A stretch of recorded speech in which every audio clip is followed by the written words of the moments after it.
Ah, I got it to work. Oh my gosh. All right. Holy cow. I didn't think it was going to happen. Now, what I wanted to do is, and tell me if this is too loud or something, but I'm going to try to walk you through the chapters that we're going to cover. And please, anybody speak up if you can't hear me or if you need me to stop or repeat or have a question. I wanted to start off with returning to civil jurisdiction. All right. So if we can, let's see here, zoom out a little bit. Civil jurisdiction is way back. Well, it's kind of, it's one of those chapters we covered last time.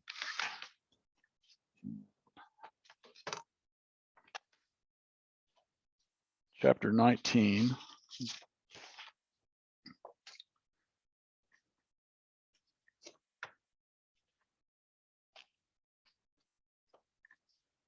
Civil jurisdiction, okay? All right, everybody with me now? Hey, okay. All right, so just we covered part of this last time. And we talked about the Montana test, but I have some notes here that I just like to, if you can see those. Is that better?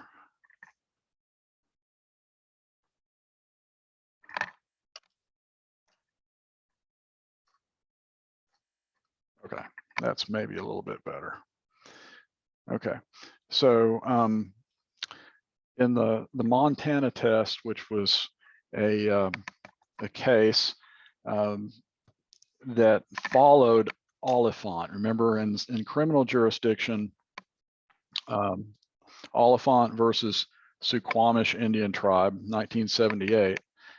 That's back in the criminal jurisdiction, or the criminal, the previous chapter.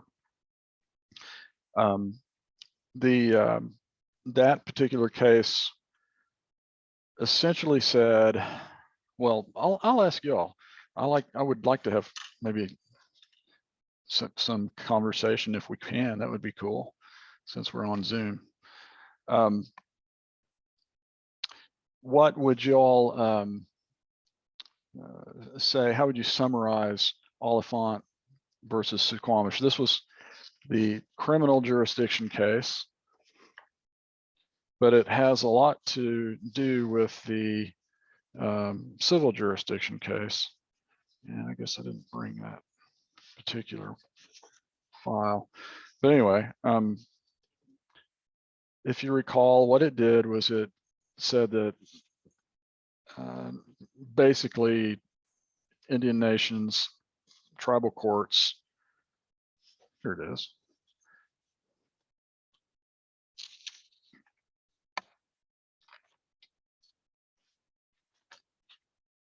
Look at this. Maybe got some notes for you. All right.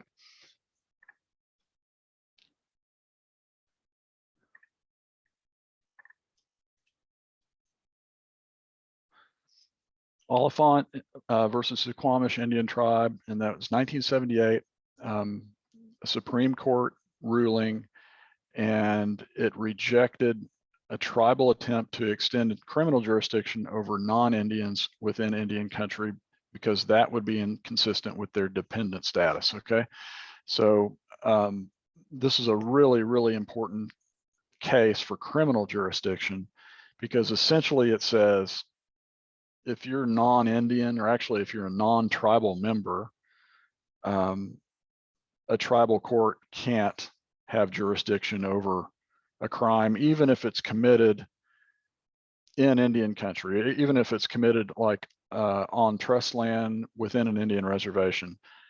Non-Indians are not subject to tribal courts for criminal jurisdiction. All right, so that's kind of the baseline. And then there are some caveats to that. And not too long ago, 2013, the VAWA, the Violence Against Women Act, was reauthorized. So it's actually the Violence Against Women Act reauthorization, not the Violence Against Women Reauthorization Act. That was in 2013, and that created a caveat. It created an exception, and the exception in that case was to allow it allowed tribal courts and tribal law enforcement to make arrests of non-Indians who are involved with domestic violence in Indian country. So that's the only exception. If in terms of domestic violence, the tribe may have jurisdiction, but it's real narrow, and that's about the only criminal law that will ever apparently involve non-Indians by tribal courts. So it's really difficult for tribal jurisdiction to do anything to non-Indians. So if we go from there to civil jurisdiction, basically civil jurisdiction kind of follows the same reasoning.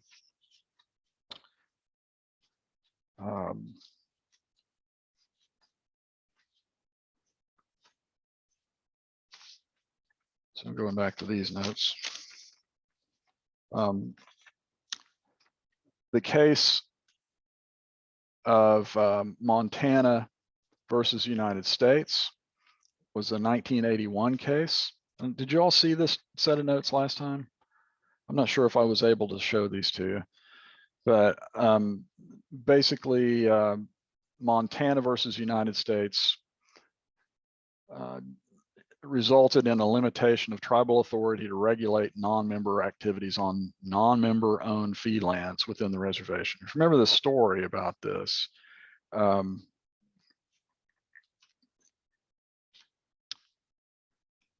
it was about the Wind River reservation and how the Crow tribe tried to regulate hunting and fishing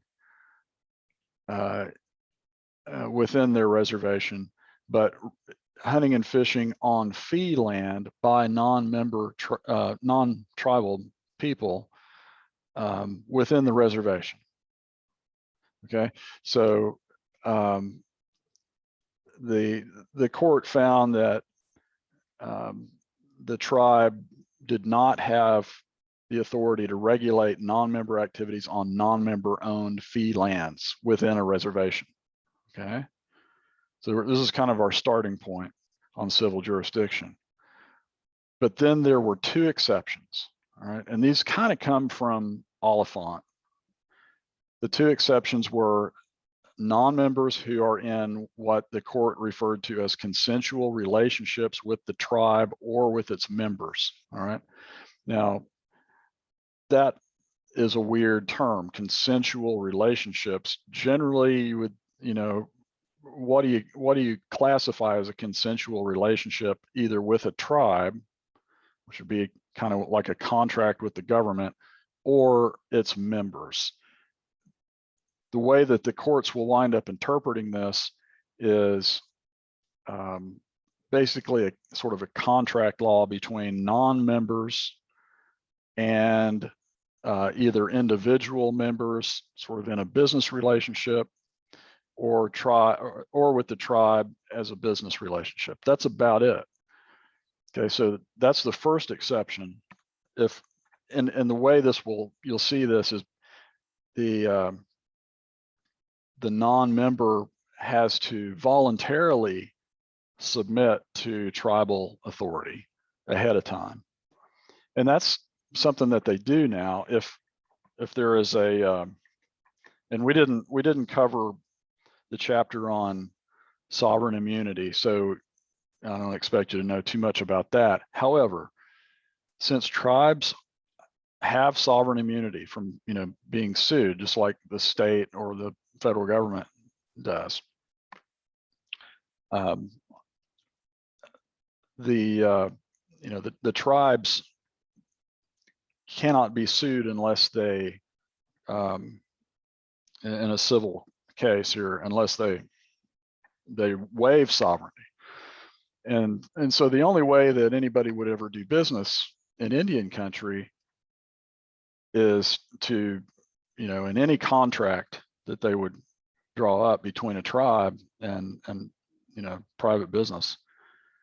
In that contract, the contract will start off with a waiver of tribal sovereignty in this case. So in this contract. So that allows the other party to have a fair shake if the tribe doesn't fulfill its promises in the contract. So it's basically saying, okay, if we don't fulfill our promises, then you can sue us. So the waiving, or what's referred to as a sovereign immunity waiver, okay, those are very commonplace now for any contractual relationship or consensual relationship between a non-tribal company or an off-reservation company and an Indian tribe, okay, or with say a company owned by the tribe in Indian country, or a member. So, perhaps you can imagine someone building something on trust land. A contractor would, make a contract with an individual in the tribe. So anyway, the waiver of sovereign immunity is important, and that's the only time when tribal courts can step in and have authority over the relationship. Okay, the second, it's not the only, it's the first. The second exception to the Montana rule is, and this is a weird one too, if a non-member is engaging in an activity that threatens or has some direct effect on the political integrity, the economic security, or the health or welfare of the tribe. And you'll see the example of how this works.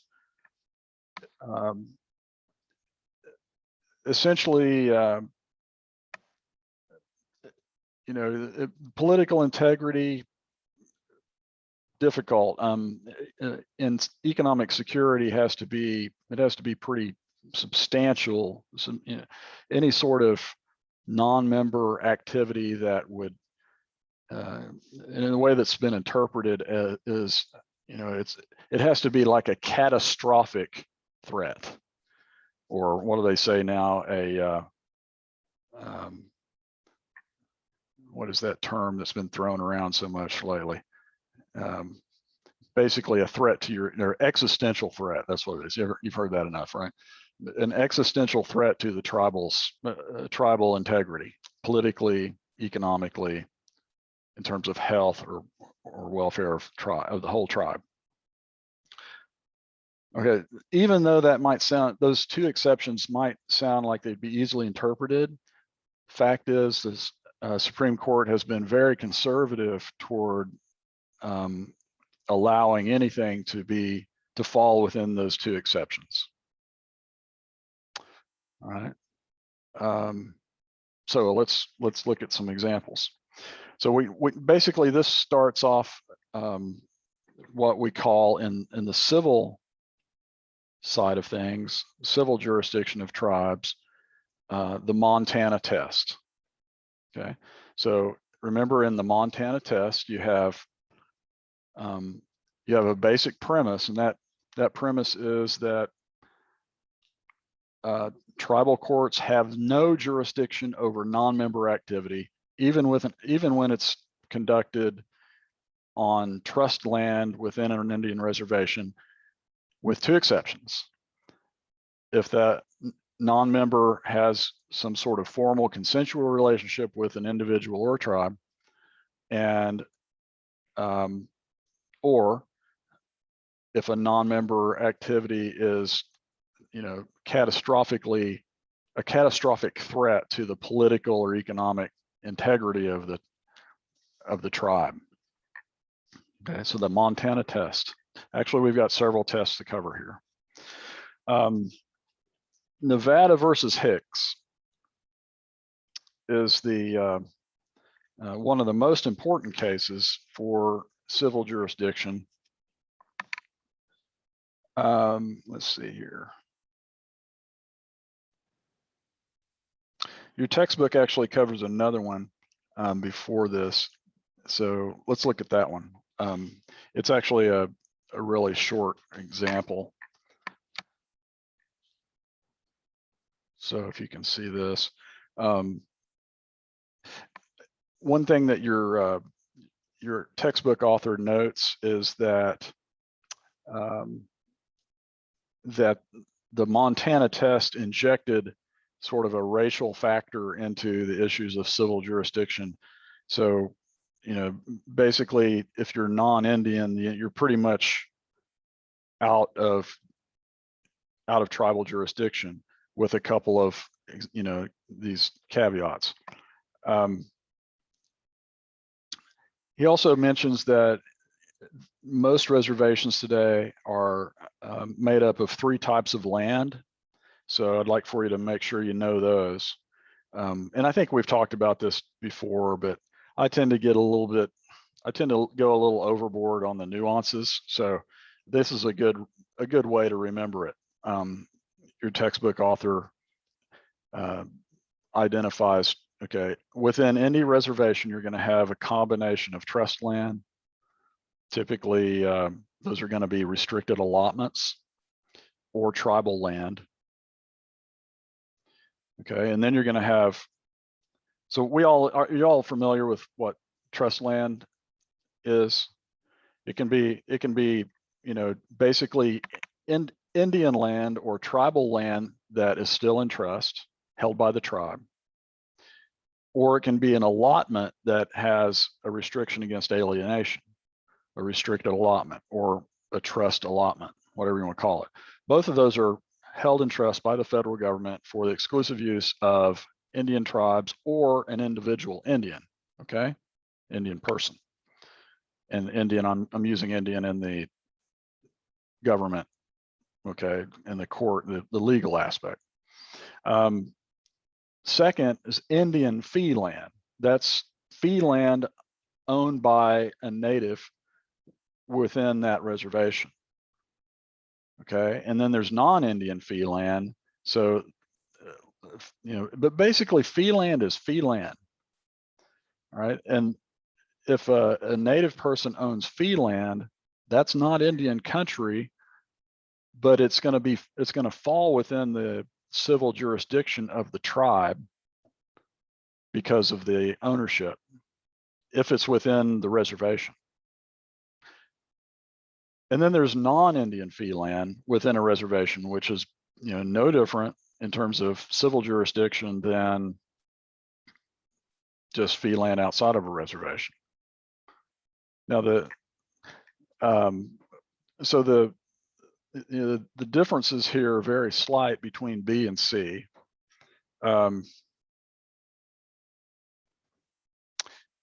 what I'd like, the reason I wrote this down, you know, in the margin here for you is, if you're thinking about the consequences for Oklahoma of the Murphy case / McGirt decision, McGirt ruling, McGirt versus Oklahoma, then, you know, the area made up of the 5 tribes area is composed of lots and lots of non-Indian fee land, but it's within the reservation. And then there is quite a bit of fee land owned by tribal members. Okay, there's a lot of that. I'm here in North Tulsa at the moment, and, you know, this is technically the Cherokee Reservation now. Lots of private ownership all over, and a lot of folks who own that land happen to be tribal members of the Cherokee Nation, among other tribes. So the status of that land is pretty interesting. You know, it's kind of a limbo situation. Of course, there is also trust land, but the trust land is not going to have any change after, given the change in status of the reservation, of old Indian territory becoming Indian reservation land now. So it's all Indian country. Non-Indian fee land within the reservation is pretty much unaffected, but there's a lot of fee land that's owned by tribal members within those Indian tribes, and that's an area that I think is, I don't know if there's been much discussion on that.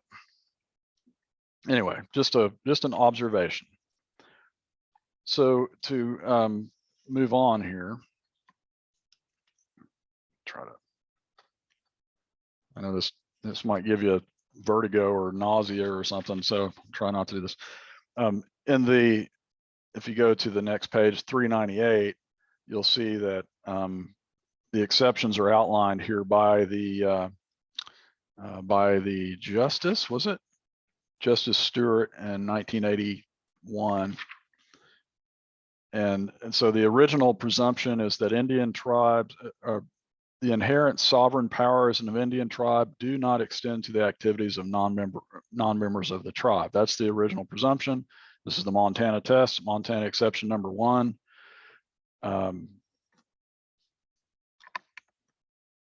Non-members who enter consensual relationships with the tribe or its members through commercial dealing, contracts, leases, or other arrangements. And number 2, any activity by non-Indians that threatens or has some direct effect on the political integrity, the economic security, or health welfare of the tribe. Okay, just a little review there. Now, I was just wondering about this, and here's a note that I made. When this came about, I just, the whole Montana versus United States, when the tribe started to regulate hunting and fishing within their reservation, they knew darn good and well there was a lot of fee land there. And the question is, okay, on fee land within the reservation, in terms of hunting and fishing, what state agency is probably going to assume that it has jurisdiction? Or the state wildlife, and fisheries department, or whatever it's called in Montana. So my guess is that, and this is just an assumption, but this Montana thing may have just been an attempt by the tribe to get this tested, to see, whether or not they could prevail over the state on fee land, which they can't. Okay, so here's an example of, and this is really the a good example, because wildlife and fish are considered natural resources. All right, but they're not static. They move around, and because they move around, often it's the conservation or environmental law that will take precedence over Indian law. Okay, so natural resources that move around, like ducks or trout, then it's going to be really difficult for a tribe to be able to regulate that within the boundaries of a reservation, because wildlife moves. It doesn't observe political boundaries. So my guess is that the tribe was maybe kind of feeling this out to see where they could win, and I would be really doubtful that they had any idea or had any belief they were going to win it, but nevertheless. All right, so in this case, the Strait versus A1 contractors, if you remember this, it's a really short deal, but essentially what is going on here is we had, let's see, yeah, and it involved a it was a civil suit against a driver, right? So there was an automobile accident within this reservation, but it was on a state highway. So it was odd, okay? And so the basic important part of this case is what Ruth Bader Ginsburg wrote. Remember, Ruth Bader Ginsburg was considered, considered to be sort of a, a liberal or left, sort of left of center justice. But look how she ruled on this case. She ruled like her friend Anton Scalia. All right, basically she didn't find a single exception here. So what we want to know here, her opinion, let's see, and she discusses, where am I? Here are my notes, sorry. Basically, Ginsburg had a really limited interpretation of consensual, all right? So what in the world is consensual? This is kind of where, so Ginsburg kind of, narrowed the definition. Let's see here. Let me see if I can maybe find. Oh well. So anyway, it's not that important. Now the next one is really important: Nevada versus Hicks.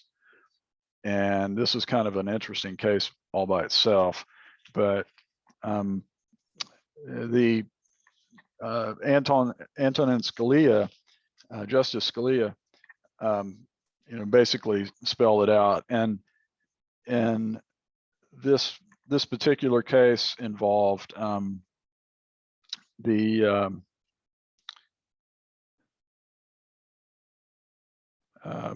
it was kind of a weird case. It was it had to do with this tribal member who was accused of poaching, right? Wait a minute, maybe I'm confusing it.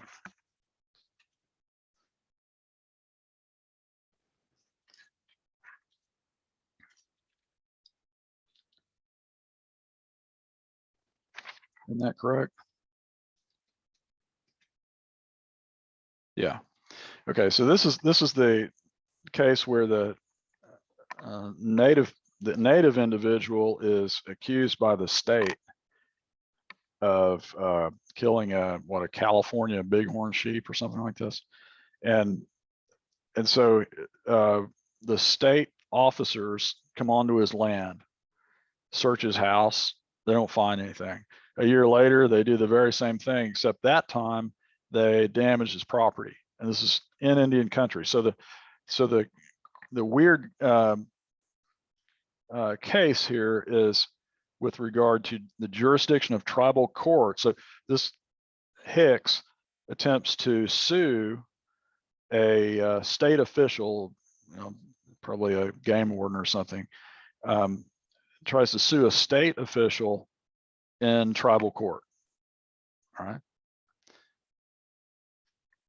So if state officials are sued by tribal members, and the case is taken up by tribal courts, the question is, does a tribal court have jurisdiction over, this official relationship? And basically, well, let's see, Scalia kind of says, where non-members are concerned, the exercise of tribal power beyond what is necessary to protect tribal self-government or to control internal relations is inconsistent with the dependent status of the tribe, so cannot survive without express congressional delegation. And I don't think I say anything much different here, but I'll let you see what I jotted down. So state officials are not, they're not within the jurisdiction of tribal authority. And so the tribe lacks the ability to hear any claim that officials violated tribal law in the performance of their duties. Even so the interpretation is tribal law hinders state law no more than state law hinders tribal law. So we know we keep the states out of the tribes business. So it's kind of the inverse of that.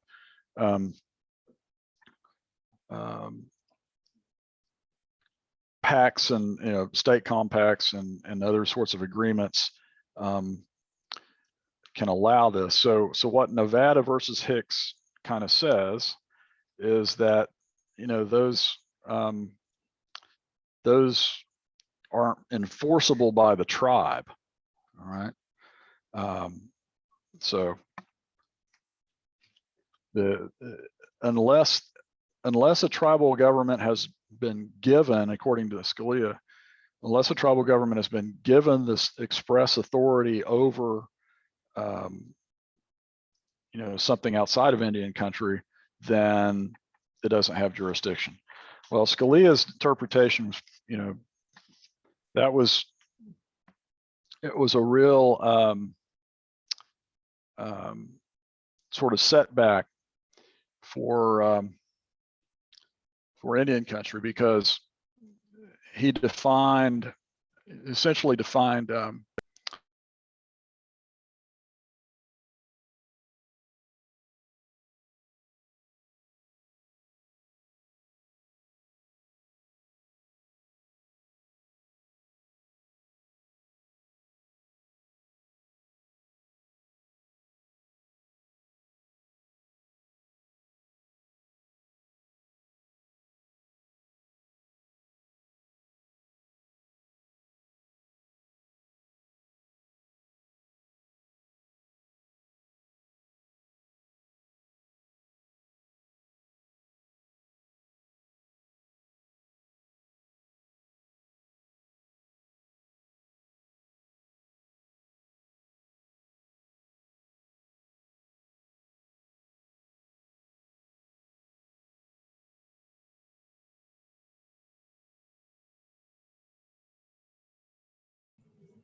I think you're muted, Dr. Bass.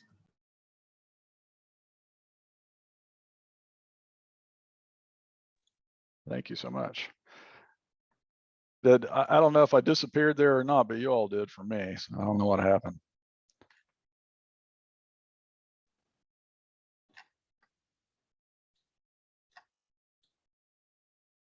And we lost the cool screen deal.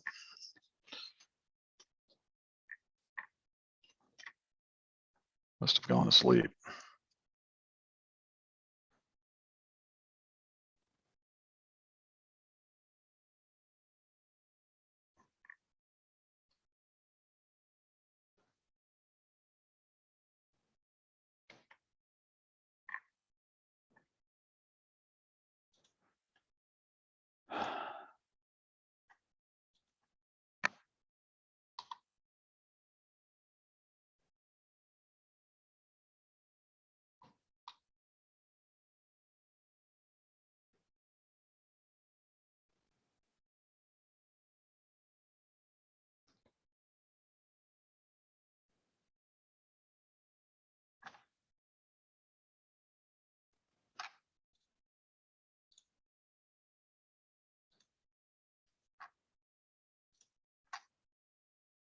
Oh, there we go.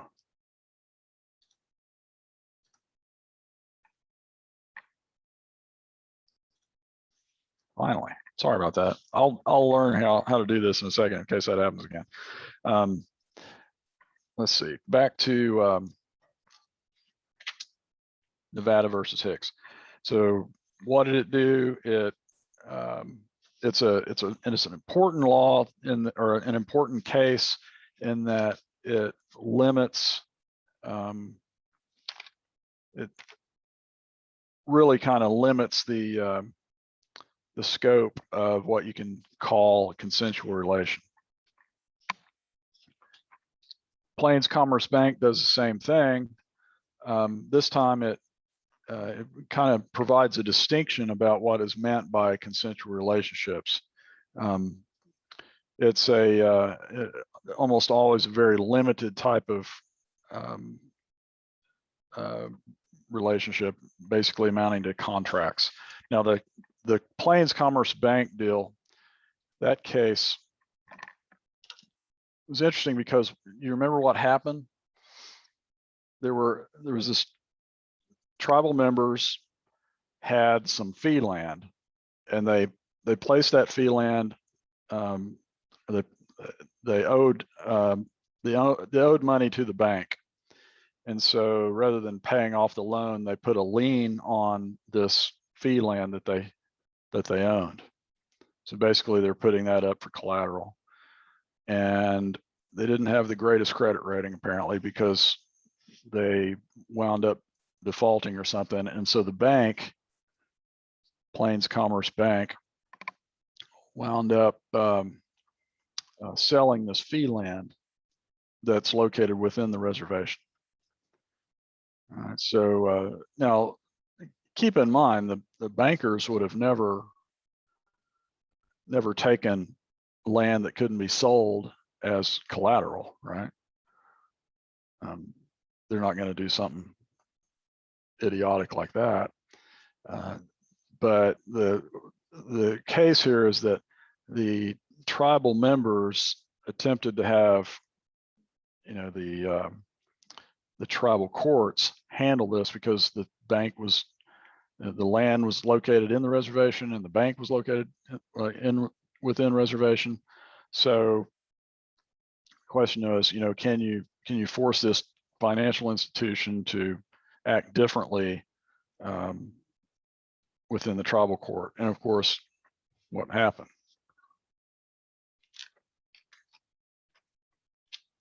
In the case of Plains Commerce Bank,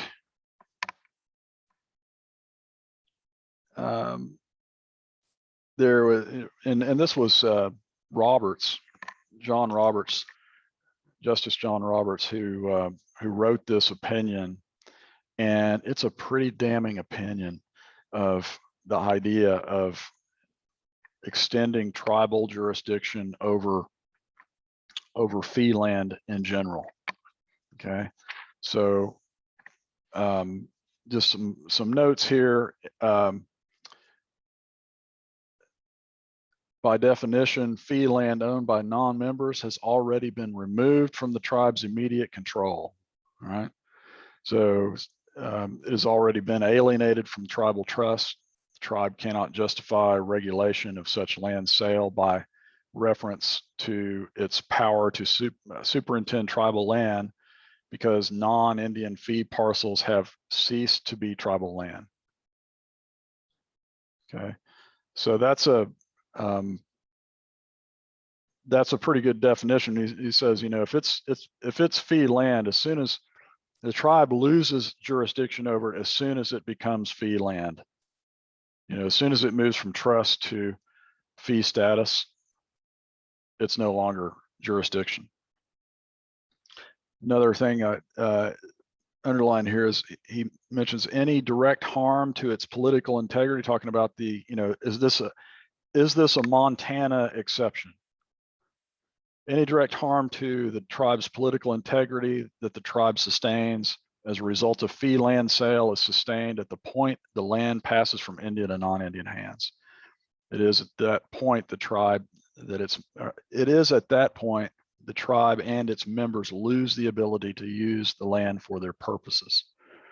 Okay, so going into private hands and losing federal trust is really what it's all about. Oh yeah, and I underline this because we'll come back to it. This is Justice John Roberts, and that sentence is important. The Bill of Rights does not apply to Indian tribes. Okay, we'll come back to that. So non-members of tribes are not subject to tribal law only, or not subject to tribal jurisdiction, but only when they give their express consent. that's pretty much what the exception, the Montana rule exception requires. They have to give their own consent to be sued. Oops, okay. Some of my unprofessional comments.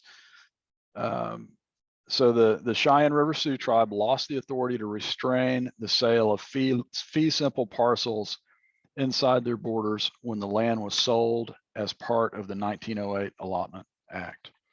So one thing that your author sort of talks a lot about is, okay, we're in a self-determination era, but we're actually basing all of our decisions here on the law that was written way back in the, the allotment era. So, why?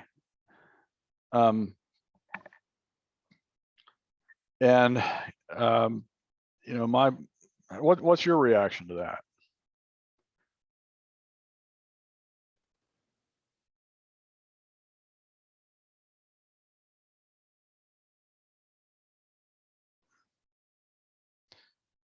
My reaction is, well, that makes sense, but it's just not the way our system works, because everything's going to be based on, for tribes particularly, federal legislation, statute law, or previous federal court decisions. And as you know, Congress, through federal statutes, has really more authority in Indian country than the Constitution. So the Constitution really doesn't, tribes are intentionally removed from the, the Constitution, the constitutional protections, and that means they're not subject to the Bill of Rights. So, okay, next one, and this is still civil jurisdiction.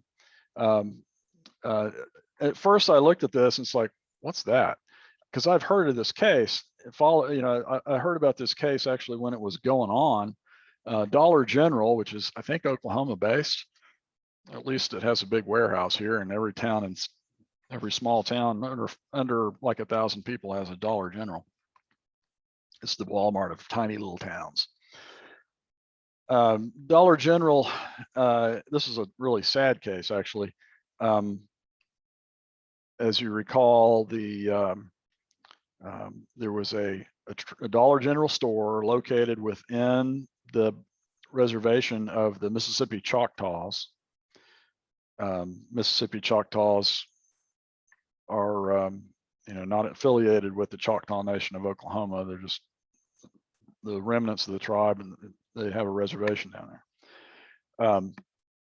But Dollar General builds this store in Indian country, and then you have this internship, this sort of youth internship program where kids under 18 are working in the store without pay to gain, college entry requirement internship stuff, all that about that.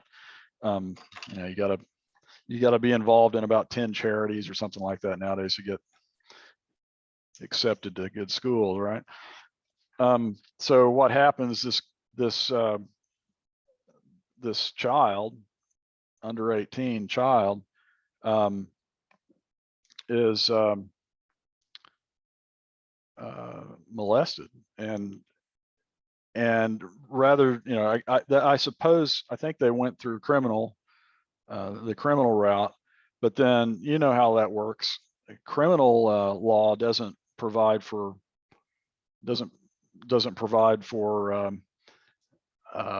many, it doesn't provide for any kind of restitution, any sort of repair work. It just throws people in jail.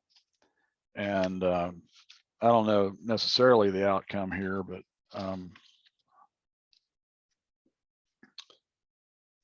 basically the question was, can this victim of a crime sue the company for liability because the company should have known better And, I totally agree that, if a private corporation is going to have something to do within Indian country, then it had better understand its potential pitfalls, right? I mean, wouldn't you think that the Dollar General corporate office would have attorneys who would have thought a little bit about the fact that they're in Indian country now? Hopefully they would have. Somebody wasn't doing their job though. And certainly the manager or whomever it was at this particular Dollar General store shouldn't have been working with minors. Okay. So my note here is just that the company could have surely foreseen a potential legal liability of doing business in Indian country. And there was no question that it was Indian country because the store was within the reservation. It was wasn't it on tribal land? So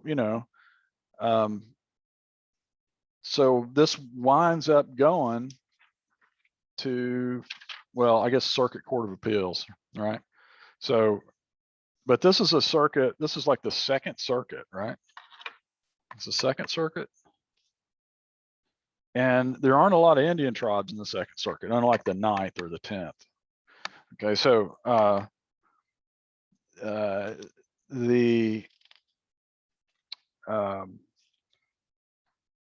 basically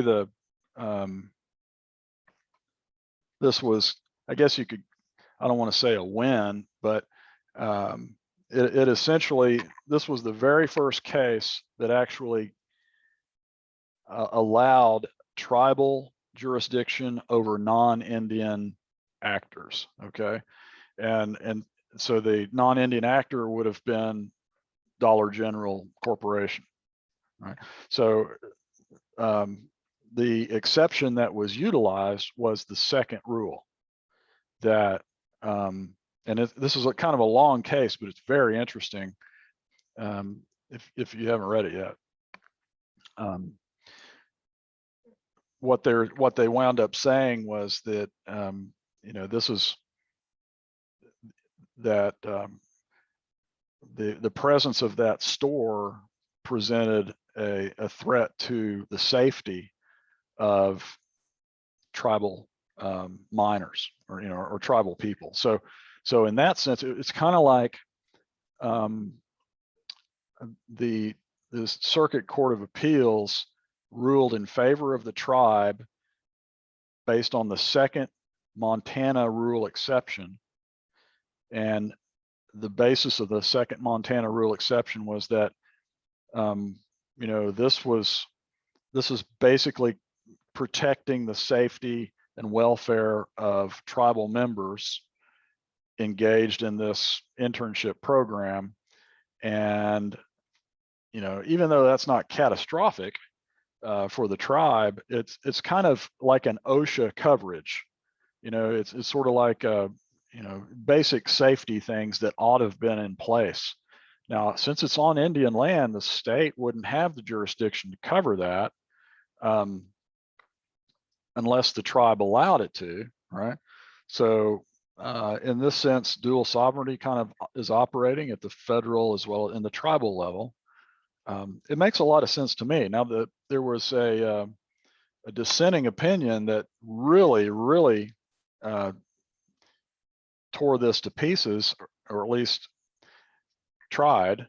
I don't think that the dissenting opinion had a lot of credit. I don't know why it was included here so much.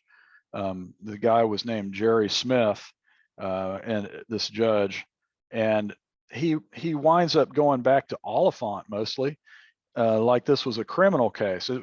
I just don't understand that guy's reasoning at all, but it makes sense to me that basically what you need to remember here about Dollar General Corporation versus Mississippi Band Choctaw is that this is the very first case in which tribal jurisdiction was extended over a non-Indian entity.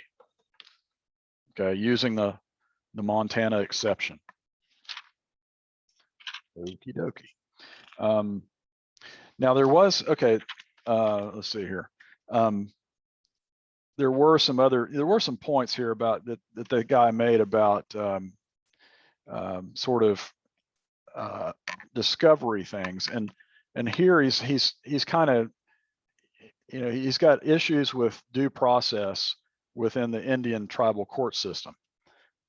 Okay, so he is this dissenting opinion. The guy that wrote this dissenting opinion is saying, how in the world is Dollar General Corporation supposed to do discovery? You know, that's where they collect evidence. How are they going to do discovery if they don't know the procedure of the, you know, the tribal judicial system? That's what he says, which, you know, theoretically he's got a point, but in practice it's stupid. You know, in practice, you know, and not only is it's stupid, it's irresponsible, because the you know, the Dollar General Corporation should have gone into, you know, the Choctaw legal code and understood everything about it before they ever went there. So this Circuit Court of Appeals judge kind of argues in favor of you know, the corporation, saying that, well, you know, they're not going to know how to even go through this code if the tribe has jurisdiction over it. So, and so that's another example. That's another example of what your textbook author points at over and over again, or at least several times, that tribal courts are just inherently suspicious, or tribal courts are sort of, to the outsiders, to the federal judges, are just, you know, inherently problematic. They're not to be trusted. All right. So he kind of goes over and over with that one, but anyway. Okay, so finally, here's sort of the gist of the chapter. American courts begin the analysis under the Montana test with the presumption that tribal nations do not have civil jurisdiction over non-natives unless either of those two exceptions are present, some Montana exceptions. So, all right. Are there any questions over civil jurisdiction? It's a really important chapter. Criminal and civil jurisdiction, both really important. They're kind of related. I'd say the civil jurisdiction is a lot more complicated, because primarily because the status of the land has a lot to do with the tribe's jurisdiction. And in addition to the identity of the person. In the criminal stuff, it's pretty much, you know, is this person a tribal member or not? You know, even if it happens on trust land within a reservation, if the person is you know, not a tribal member, the tribal court's not going to be able to do anything about it, unless they have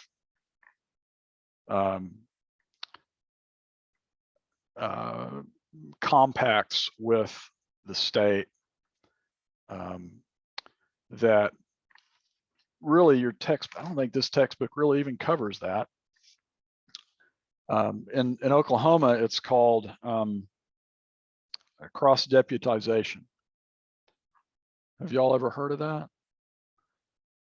Cross-deputization, and that is just it's a compact between the tribe, like the Choctaw Nation, and, you know, they say between the counties, but it's really the state of Oklahoma, because the county is basically a unit of the state.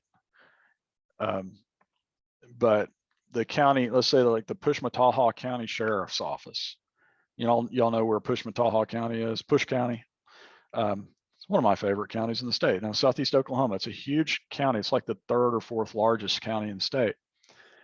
It's mostly mountains. It's mostly Ouachita Mountains and lots of Ouachita National Forest land. Very beautiful and rugged place.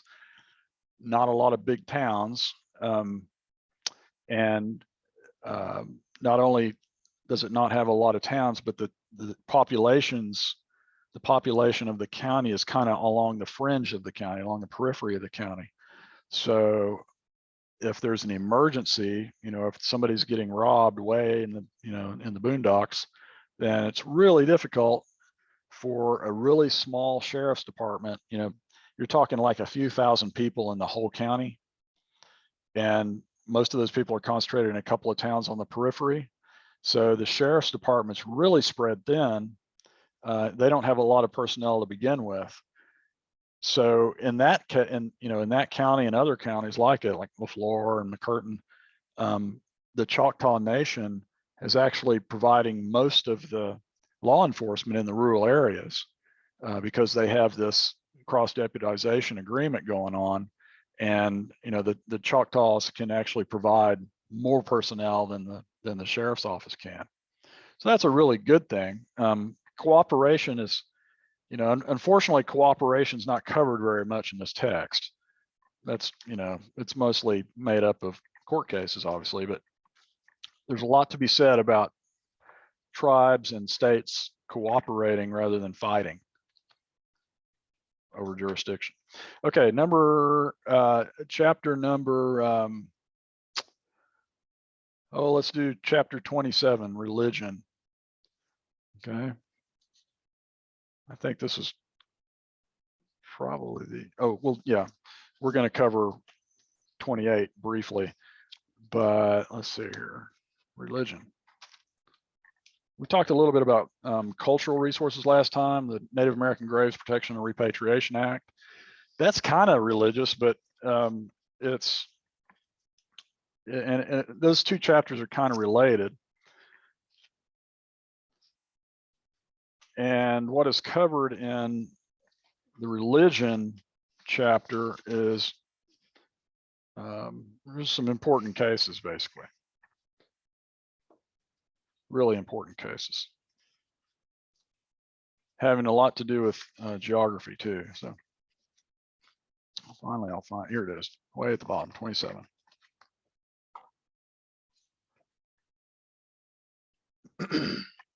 Just a,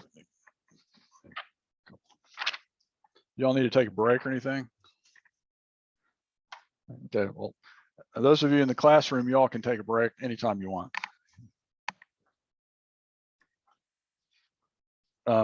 There's nobody in the classroom, by the way, so that's okay. There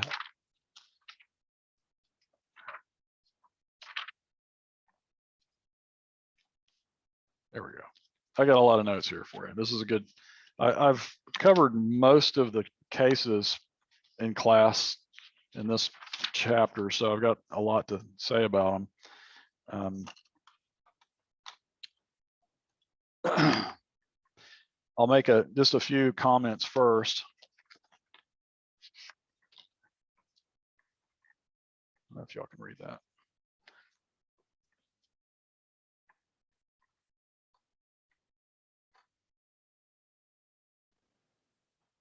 All right, so just a few comments to get started.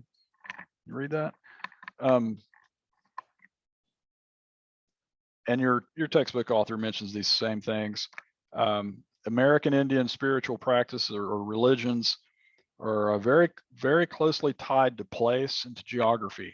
And that's far more than most Western religions are, like the Judeo-Christian religions,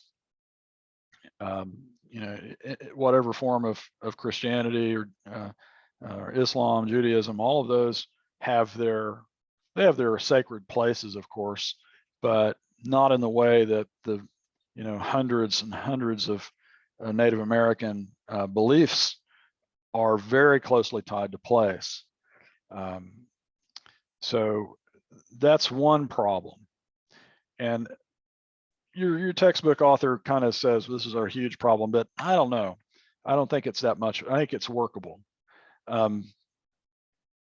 Another thing to recall is that many tribes were removed from their ancient homelands, and the sacred sites that the places they once considered sacred are often have been lost from Indian country. So a lot of them have been privatized, or as the cases you'll see are actually held on federal land rather than tribal land. So there are barriers to practicing the religion. And then of course, the other side of that is, you know, your chapter begins by looking at the peace policy, and right, the peace policy by which started with in the 1870s. That's when Ulysses S. Grant, the president, basically handed the job of running Indian agencies, that is, sort of the field offices of the Indian office, handed the management of those individual hundreds of Indian agencies over to religious organizations. And you know, some tribes didn't have a problem with that. Not all agencies were so corrupt that they had to go through this, but it was an idea of sort of removing the military-based agents who were typically corrupt or incompetent or both, and replacing them with individuals of high moral character, as the government saw it at the time. Of course, we would never do this today, and so it gives you an idea of the times, what was acceptable, what was not acceptable. So anyway, here are some more points that I wanted to make. They're not really in your book. There is a difficulty in protecting sacred sites through normal legal channels, because it's often the case that sacred sites are not supposed to be disclosed. The locations of sacred sites are not supposed to be communicated with non-believers, non-members of a tribe. So this is the reason why these cases pop up, when there's some road being built, or or ski resorts being expanded. That's when these issues come out of the woodwork. It's when the sacred site is threatened, severely threatened enough that the tribes have to try to protect it legally, and that's when it gets disclosed. So, and this is actually true with, and there are a lot of analogies with this chapter with a field that I'm fairly familiar with, historic preservation. Now, historic preservation is it's a government initiative that got started with the National Historic Preservation Act of 1966. Okay, and what that law did was it gave every state, and actually every tribe, and every federal agency, including the military, it gave them a responsibility to regulate historical and important historical and cultural sites. Okay, and that mandate actually was funded and it's still funded through the National Park Service. Okay, so the National Park Service will provide some protection through the historic preservation protection zoning regulation. And so if you declare something a significant site because of its historical or cultural or archaeological or significance, then it's protectable. But that doesn't mean that certain groups can be excluded, or certain groups can have exclusive use for that site typically. So there's some, I want you to know that the Historic Preservation Act of 1966 created a large bureaucracy at the state level. It required those different state historic preservation offices or tribal historic preservation offices, or like the Navy Historic Preservation Office.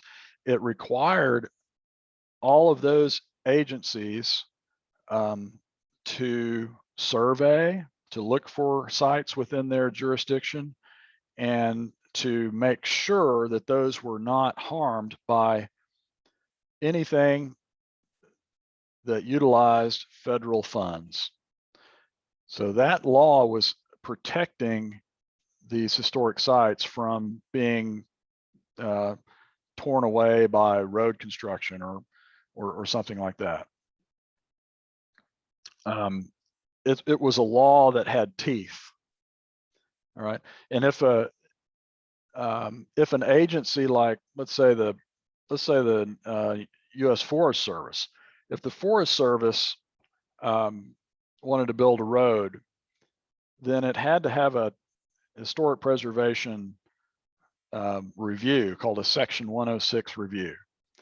And in that Section 106 review, if there was something found that was of significance archaeologically or historically, culturally, then that, depending on the level of significance, most of the time that would force that project to change its, to change its course, or to be stopped altogether.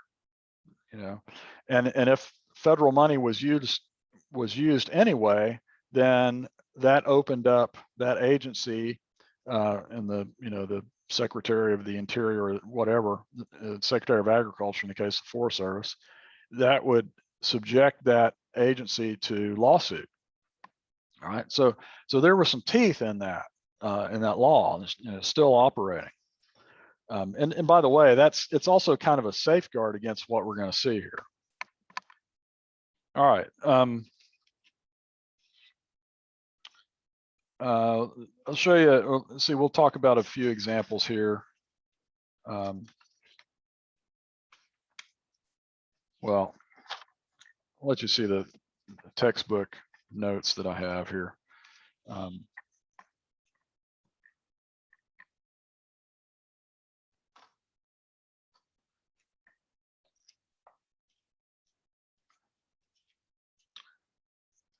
right, so let's move on. The American Indian Religious Freedom Act. Okay, so without looking, or let me do a quick little quiz here, a non-credit pop quiz. Somebody tell me about the, what was this thing called the American Indian Religious Freedom Act? Somebody describe that to me. If you got a open-ended short essay question, summarize the purpose of the American Indian Religious Freedom Act.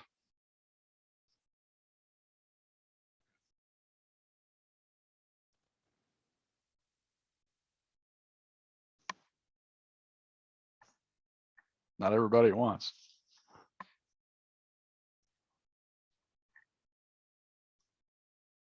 All right, number one, it was not even a statute law. All right, it was just a resolution. It was a mere joint resolution. Well, okay, a joint resolution of Congress sounds like a big deal, right? But this is in 1978, and in 1978, do you know anything about the state of the political state of the country at that time? We were going through lots and lots of inflation. There was a recession going on. Jimmy Carter was president, and Congress was, I believe, both houses were run by the Democrats, fairly certain. Okay. Now, if I'm wrong, let me know. PL 95-341, okay, is what this wound up being, and it basically is, you know, at least on paper, it says that Congress, you know, is trying to protect the First Amendment rights of Native peoples, including Native Hawaiians and Alaska Natives. Okay, so Alaska Natives, that is, you know, Alaska Native village people, members of Alaska Native Village corporations, Native Alaskans, or Alaska Natives, whatever they're called, they're classified by the government as federally recognized Indian tribes. Okay, same status as Indian tribes. Native Hawaiians are not. So anyway, Congress has, you know, Congress, since we know, as John Roberts said earlier, that Indian tribes are not covered by what? The Bill of Rights. Okay, so they're not covered by the First Amendment. Then that's the First Amendment to the Constitution, and the first in the Bill of Rights, the freedom of conscience. Okay, freedom of speech, freedom of conscience, freedom of religion, whatever you want to call it. Now, as you might guess, okay, to have any sort of First Amendment protections, Congress has to specifically provide it. Okay. Now, this is, you know, to me, this is kind of the really interesting part of this chapter, or one of the several interesting parts of this chapter. The United States Constitution protects citizens of the United States, okay, inhabitants of the United States. You don't have to be a citizen necessarily. It provides protections by limiting government, right? It does not say that people have the right to whatever religion they want to practice. It doesn't say that. There's basically two parts of the you know, the First Amendment's freedom of religion statement, and that is, number one, there shall be free exercise. Free exercise, and it's referred to as the Free Exercise Clause. The second one is a non-establishment. So, in other words, anybody is free to practice whatever religion they wish, or not practice a religion, whatever.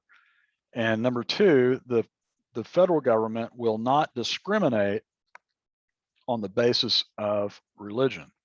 So there can be no state religion, and you know, there can be no preference to certain religions. There can't be a prejudice against a certain religion, you know, kind of like back in 2017, 2018, and you know, Muslims in the United States. You can't target individuals based on religion. You can't target immigration law based on religion, whatever. So we know that, you know, Trump was violating the Establishment Clause left and right. So you know, I gave away the punchline there. So it was a resolution, but essentially it was lip service. It was hot air. So if you know that the acronym is AIRFA, AIRFA, just think of it as hot airfa. Okay, it is nothing more than a nice thing to do. It was really useless. So it was a resolution that had no way to be enforced, provided no stipulations for enforcement, provided no resources to enforce it. It didn't create agencies to enforce it, like the Historic Preservation Act, for example. The Supreme Court of the United States criticized it as having no firm grasp on what it stood for. So it was criticized by the Supreme Court. All right. So anyway, the American Indian Religious Freedom Act. And so what we're going to do here is we're going to look at the various cases that were attempted to be heard under this act, and how it was realized that it was pretty much not worth the paper it was written on. Okay, now in this Wilson versus Block example, it was a matter of the exercise of religion. So free exercise was the basic question, and it had to do with access, right? So this is actually what we might call snowball number 2, I think. All right.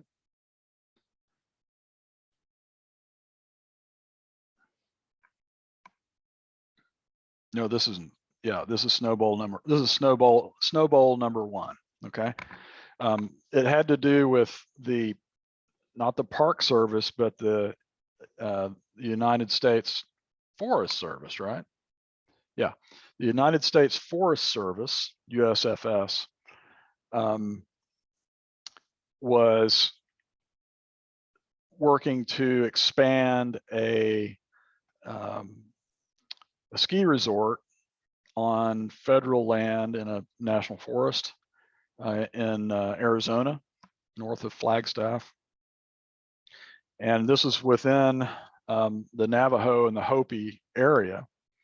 The Hopi, by the way, are in political geography lingo, the Hopi are like the country of Lesotho, right?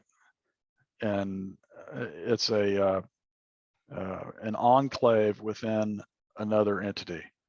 So that makes the Navajo Nation also a perforated state, but don't worry about that stuff. That's just kind of trivia.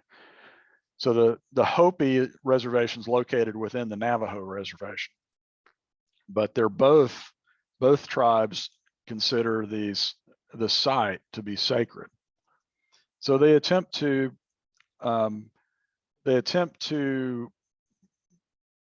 have the expansion of this resort, snowball ski resort, stopped. They don't want any more people coming into this area. It's not that they want exclusive use necessarily. And what Wilson versus Block did, it's a 1983 case. What it did was it just brought to the fore that the American Indian Religious Freedom Act had no way to be enforced. Okay. Now the Forest Service had to undergo or had to take before it could do anything, it had to do a environmental impact statement. That's what an EIS is. So an environmental impact statement is required by the Environmental Protection Act of 1973, right? No, that's 1971, I think. Yeah, 1971. I wrote it down there. It says 1971.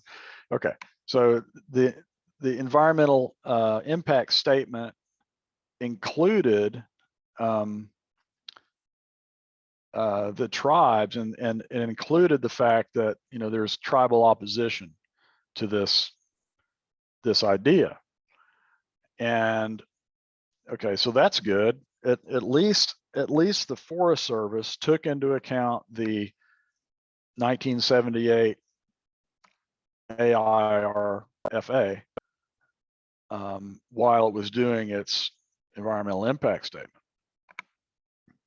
However, the Forest Service always does this, and Park Service generally too, but the Forest Service always does this. The Forest Service always tries to balance the desires of different parties that are using it. So what it will try to do is it'll try to arrive at a middle ground.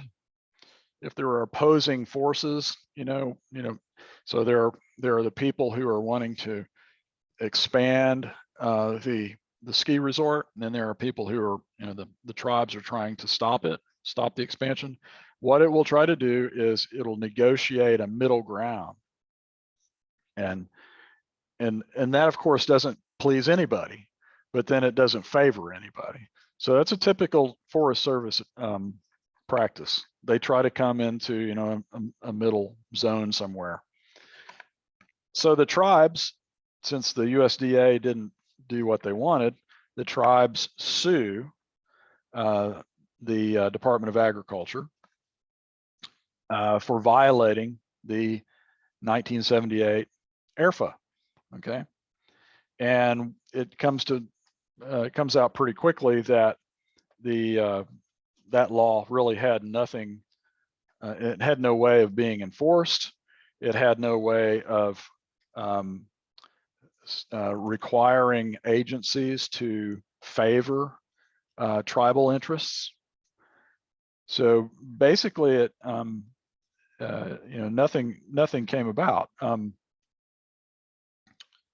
So anyway, we'll see. That was Snow Bowl number 1, and a good way of looking at this, I think your textbook author makes a good point, as he says, ERFA, even though it's called an act, even though it's called a law, it's really just a policy statement. And so that policy statement still has to be recognized by different government agencies. But again, it's kind of up to the administrative, subjectivity of those different agencies. And basically the Indians in this case lost the case. So I was also going to mention the Navajo Nation versus the United States Forest Service with you. So let me find that one. Oh, that's actually your next. Yeah, that's your next one. So, oh no, is it in here?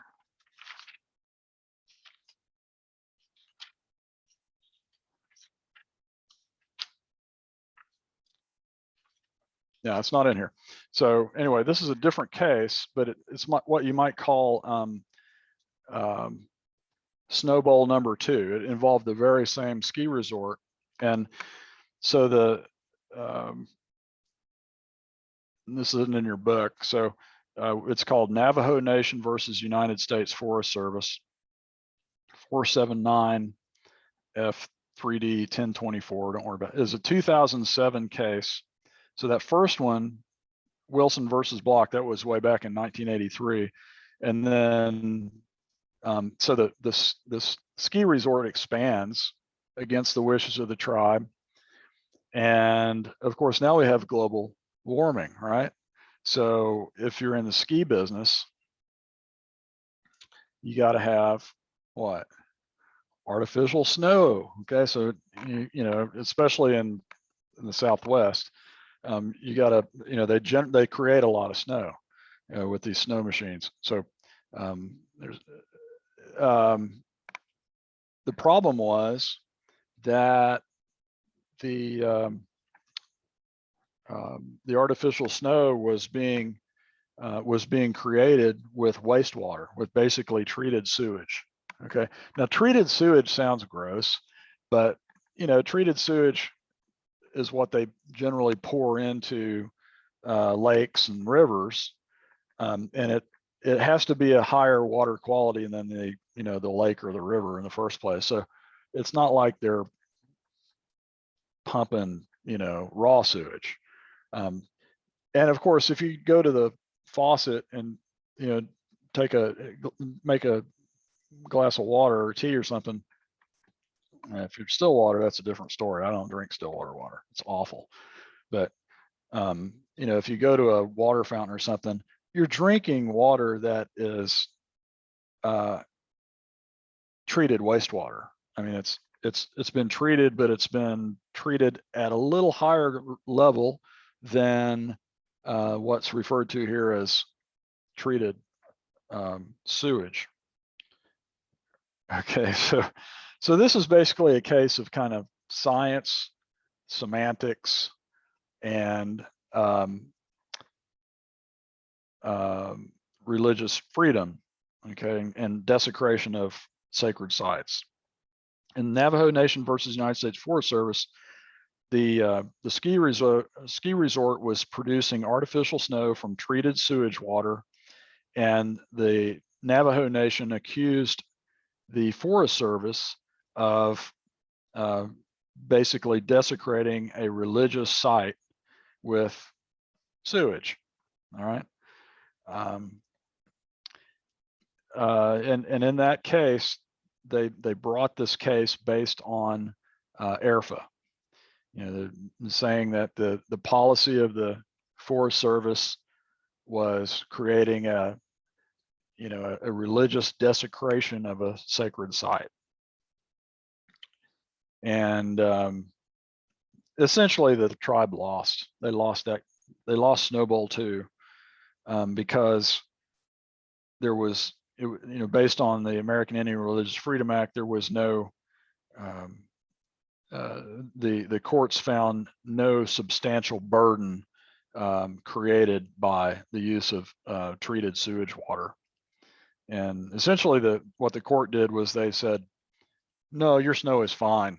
Your snow is just fine. It's not desecrating your religious site. So anyway, I just found that one, it's kind of a ridiculous one, but it just goes to show you it didn't have any teeth. Now the ERFA was amended in 1994. I need to say that. And after the 1994 amendments, it forced agencies to go through the routine of making sure there is tribal input on stuff like this. So keep in mind that, okay, here we're going to talk about the free exercise clause. All right. Again, two parts of the First Amendment, free exercise and no establishment. And because the tribes are not covered by the Bill of Rights, we've got this whole idea that Congress has to create the right. So it's a weird thing, because I just wanted to make this point that because the Constitution is, I don't know what the right word would be. The Constitution doesn't define anything. It doesn't define the rights. It simply prevents the government from interfering with whatever. So, but when Congress tries to legislate those rights, what it winds up doing is trying to define things. And that's when you get into trouble. So the Constitution works well because it doesn't get specific, right? It's really vague, and it's intentionally vague, so that it doesn't matter what religion you practice. The government simply can't favor your religion over somebody else's. So you have the freedom to do that. And that's, again, that's how the United States Constitution is pretty unique in the world, or at least unique among constitutions. It's not like the government gives the rights. The rights are in, constitutional rights are assumed to exist naturally. They're supposed to have existed before the Constitution. So it's just recognizing rights.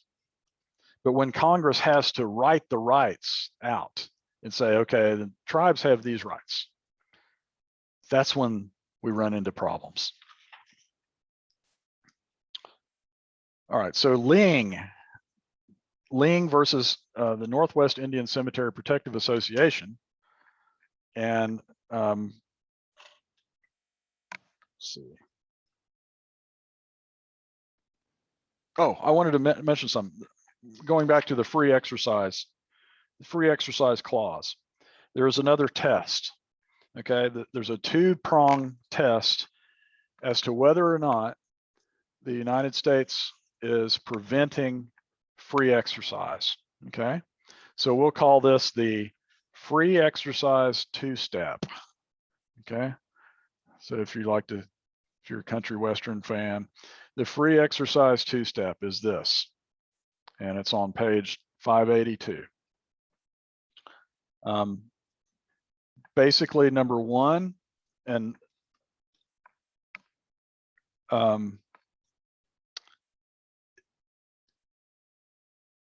first, the court asked, or perhaps more precisely, the plaintiff has to demonstrate, number one, that the governmental action or inaction places a substantial burden on religious practices or beliefs. Okay, so you got to have one, and then if the plaintiff can demonstrate a substantial burden, then the court moves to the next step by asking if the government has a compelling interest for its action or inaction. So it can only move if number one is true. So if the court buys the fact that the plaintiff is caused to not be able to, practice, then whatever government process is in place is sort of tested, and this is where the government, if the government also has a compelling interest, the government wins. So a compelling government interest always prevails over a compelling interest of free exercise of religion. And I think this is a really, really cool example. You all remember the analogy here? If you've just read that, then you've gotten it. But my Princess Leia ears are getting a little uncomfortable, so I'm going to have to move this around a bit. But,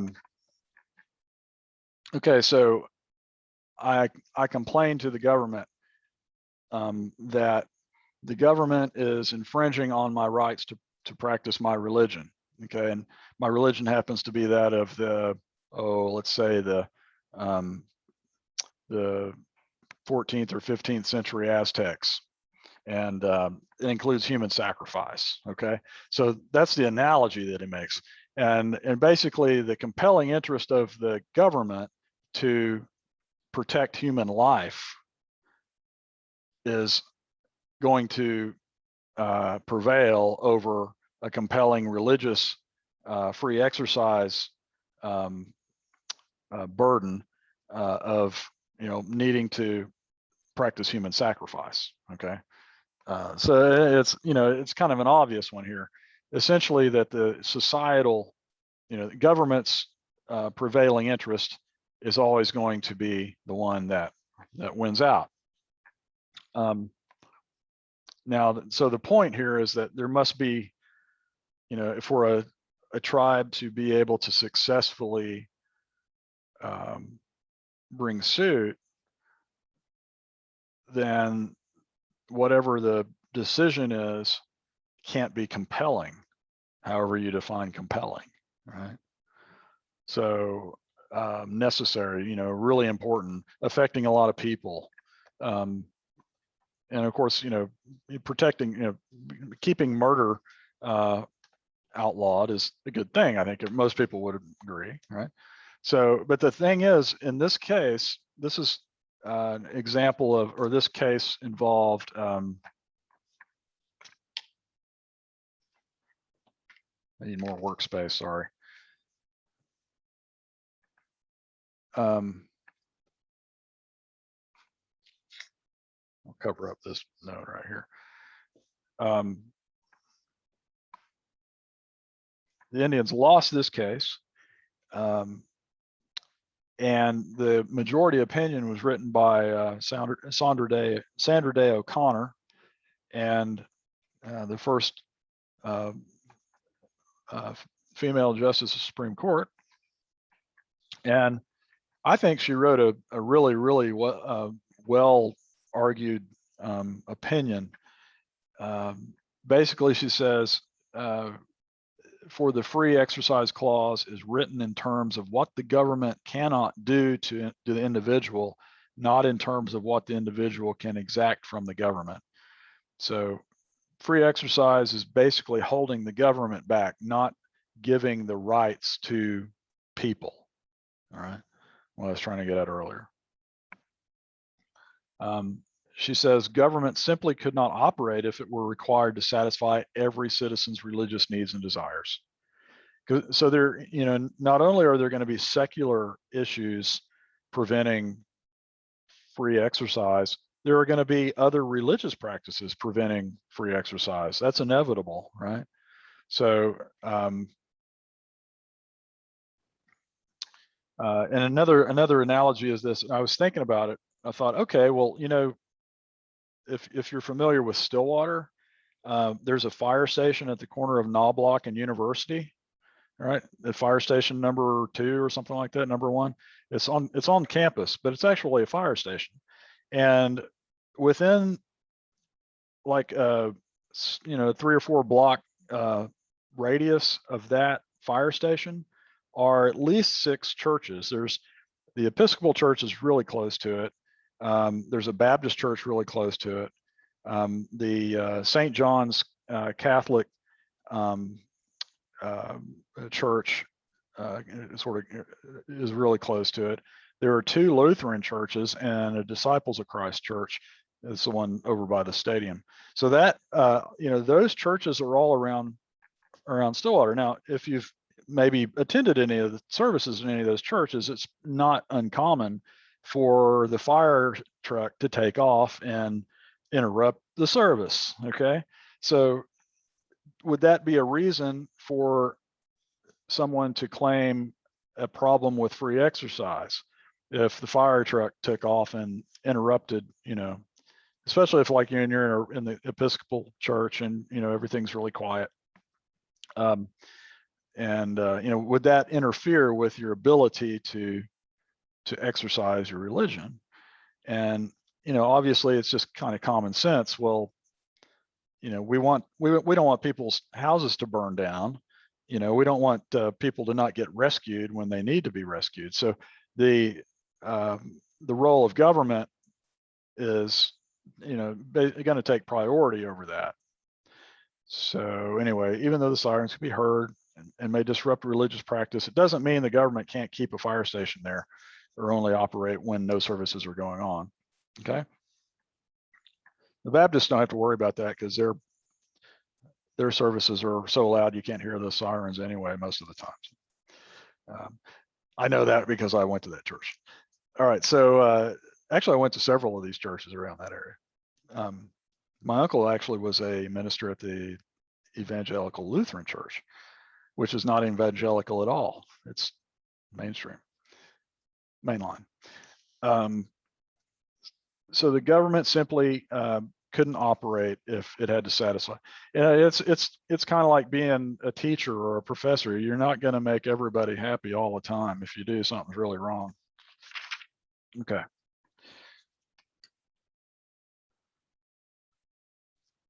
Okay. Anyway, so I thought it was good reasoning, a good explanation. The First Amendment can apply to all citizens, but it can give none of them a veto over public programs that do not prohibit the free exercise of religion. And again, the Constitution does not permit government to discriminate against religions that treat particular physical sites as sacred. All right. Now, this included a rebuttal or a dissenting opinion from Brennan, Thurgood Marshall, and Harry Blackman. And they had some pretty good arguments as well. And essentially, they recognize that Native American religious practices are usually far more bound to territory, place, land, sites, whatever, than other religions. So that's something to recognize. But again, it's it's not going to allow one group to have priority over another. That would obviously be that would interfere with the Establishment Clause, right? So the government would provide some degree of establishment. Okay, so I'm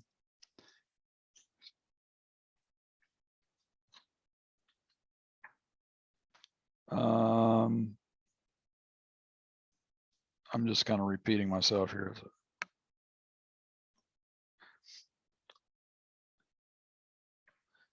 We'll get into peyote in a second, but so you can't. It turns out that legislating, or at least passing a resolution that says, we're going to protect Native American religions. I think it's perhaps bounding on unconstitutional stuff. It's almost like it's going against the Establishment Clause in some cases. All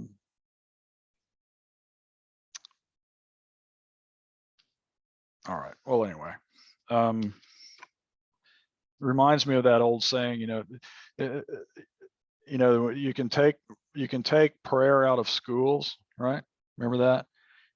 But then somebody said, as long as there are exams, there's going to be prayer in school. So it's not like you're, the formal side of that, practicing is one thing, and then, restricting it or whatever is another. All right. Now the next example is in Oregon. It's Employment Division versus Smith. And this was actually Smith number 2. All right. So the way the story here is, if you're familiar with the Native American Church is a recognized denomination in the United States. It's a formal religious organization. It's known as the religion, and it's primarily Native Americans that participate, but everybody probably knows that it's the sort of the formalization of what used to be known as the peyote religion. Okay, peyote is a small button size, small cactus. It grows in a few limited areas, like the Big Bend area, I think, down around the U.S.-Mexico border. But peyote is it's taken, it's chewed, swallowed, ingested by the person using it, and it's in a sense kind of like LSD. It's a sort of a long-term hallucinogen where you see colors and that sort of thing. But it's no easy drug, because typically if you've taken it, you take it, and then after a while you get nauseated and you throw up and you get really sick, and then by that time your stomach has taken in the chemicals, and the trip begins. But it's basically a mind-altering hallucinogenic drug similar to LSD. And when people take LSD, they often come out of after their acid trip, they'll come out of it saying that their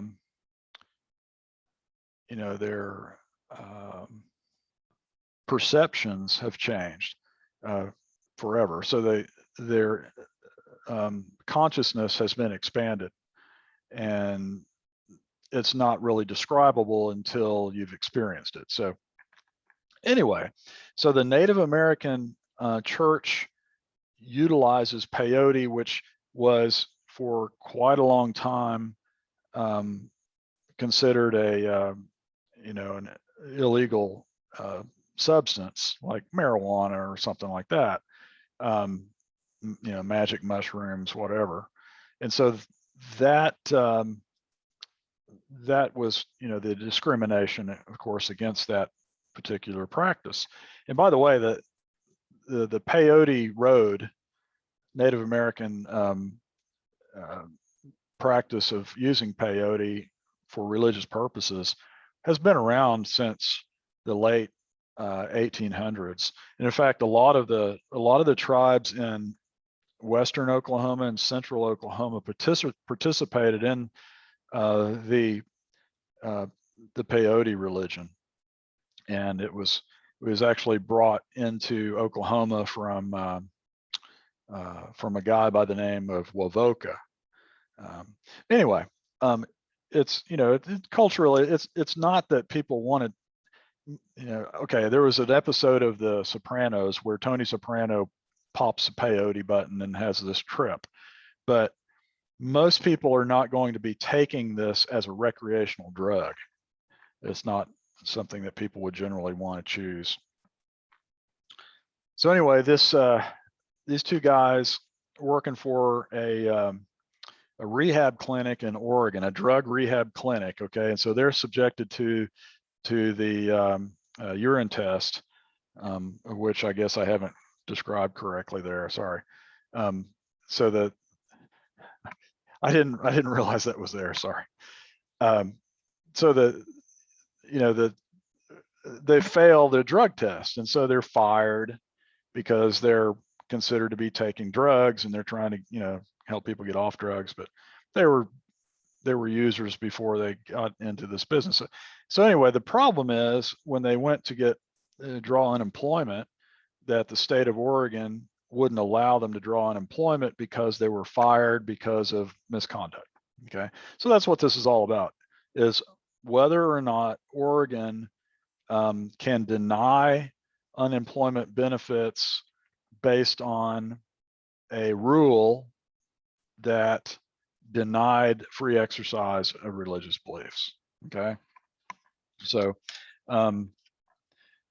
the First Amendment exercise, or the free exercise two-step is put into place, and what that means is, essentially in what is it, when was this?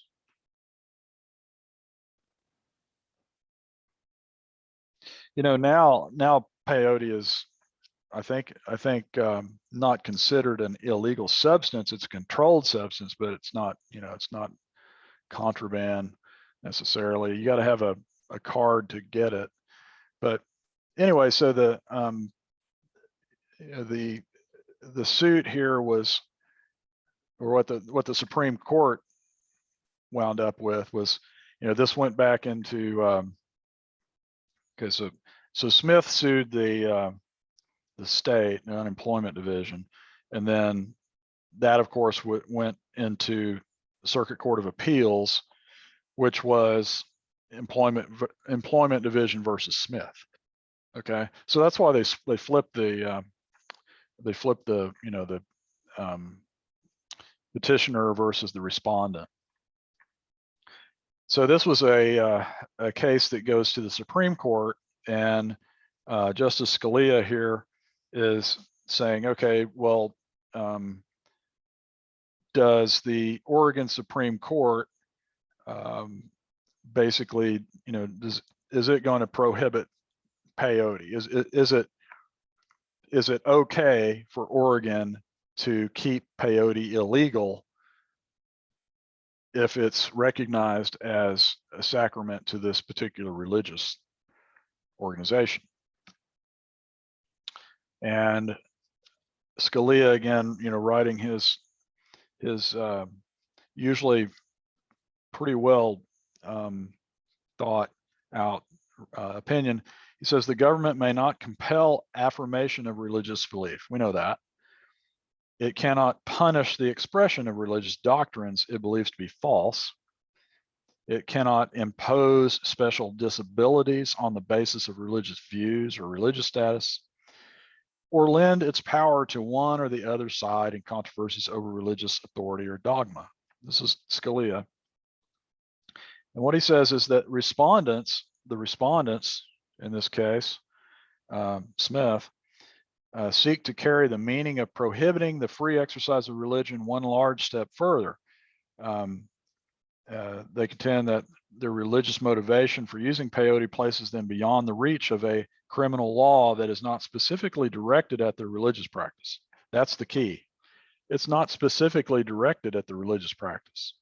The state of Oregon has a prohibition on possession of peyote without a license because people are going to use it for recreational drug use. Okay. Now, personally, I think that's kind of a stupid law, but I tend to be kind of libertarian in my beliefs. And but Oregon basically has the, as the state of Oregon, it can prohibit the possession and the use of it without, a license. So anyway, so Scalia says at least the claim for a religious exemption must be evaluated. And in this case, the respondents only asked for a fair evaluation of the prohibitive law, and that's all they really got. But essentially, the peyote users did not prevail in this case. The government of the state of Oregon prevailed, but then Blackmun, Brennan, and Marshall again have another dissenting opinion, and this dissenting opinion is pretty good. So you can read it. Do you know anything about those particular justices? So this is written by Harry Blackmun. Harry Blackmun was appointed by Richard Nixon. Okay, he was a Republican appointed in 1970 or 71 by Richard Nixon, and he wound up being the pretty much the most left of center justice of the Supreme Court in modern times, if ever. So he changed his sort of philosophy after he got onto the Supreme Court. In fact, he was the author of Roe versus Wade. So that it's pretty incredible that he was appointed by Richard Nixon. Of course, Brennan and Marshall are both, Marshall, of course, Marshall was the lawyer who brought Brown versus Board of Education, Thurgood Marshall. Okay, so enough on that one. And the next one, the establishment case. So far we've got the Montana, right? The Montana test, right? I can't speak. The Montana test with exception 1 and exception 2, and then we've got the free exercise 2-step, right? Free exercise 2-step, where the plaintiff has to demonstrate that there's a substantial burden, and then if that is found to be the case, then the court determines whether or not the government has a compelling interest in the action or inaction, and if the government does, then it prevails. So that's the free exercise 2-step. And now we have, with the in the case of establishment, we have something that we might call the 3-prong lemon test. Okay, doesn't have anything to do with citrus fruit.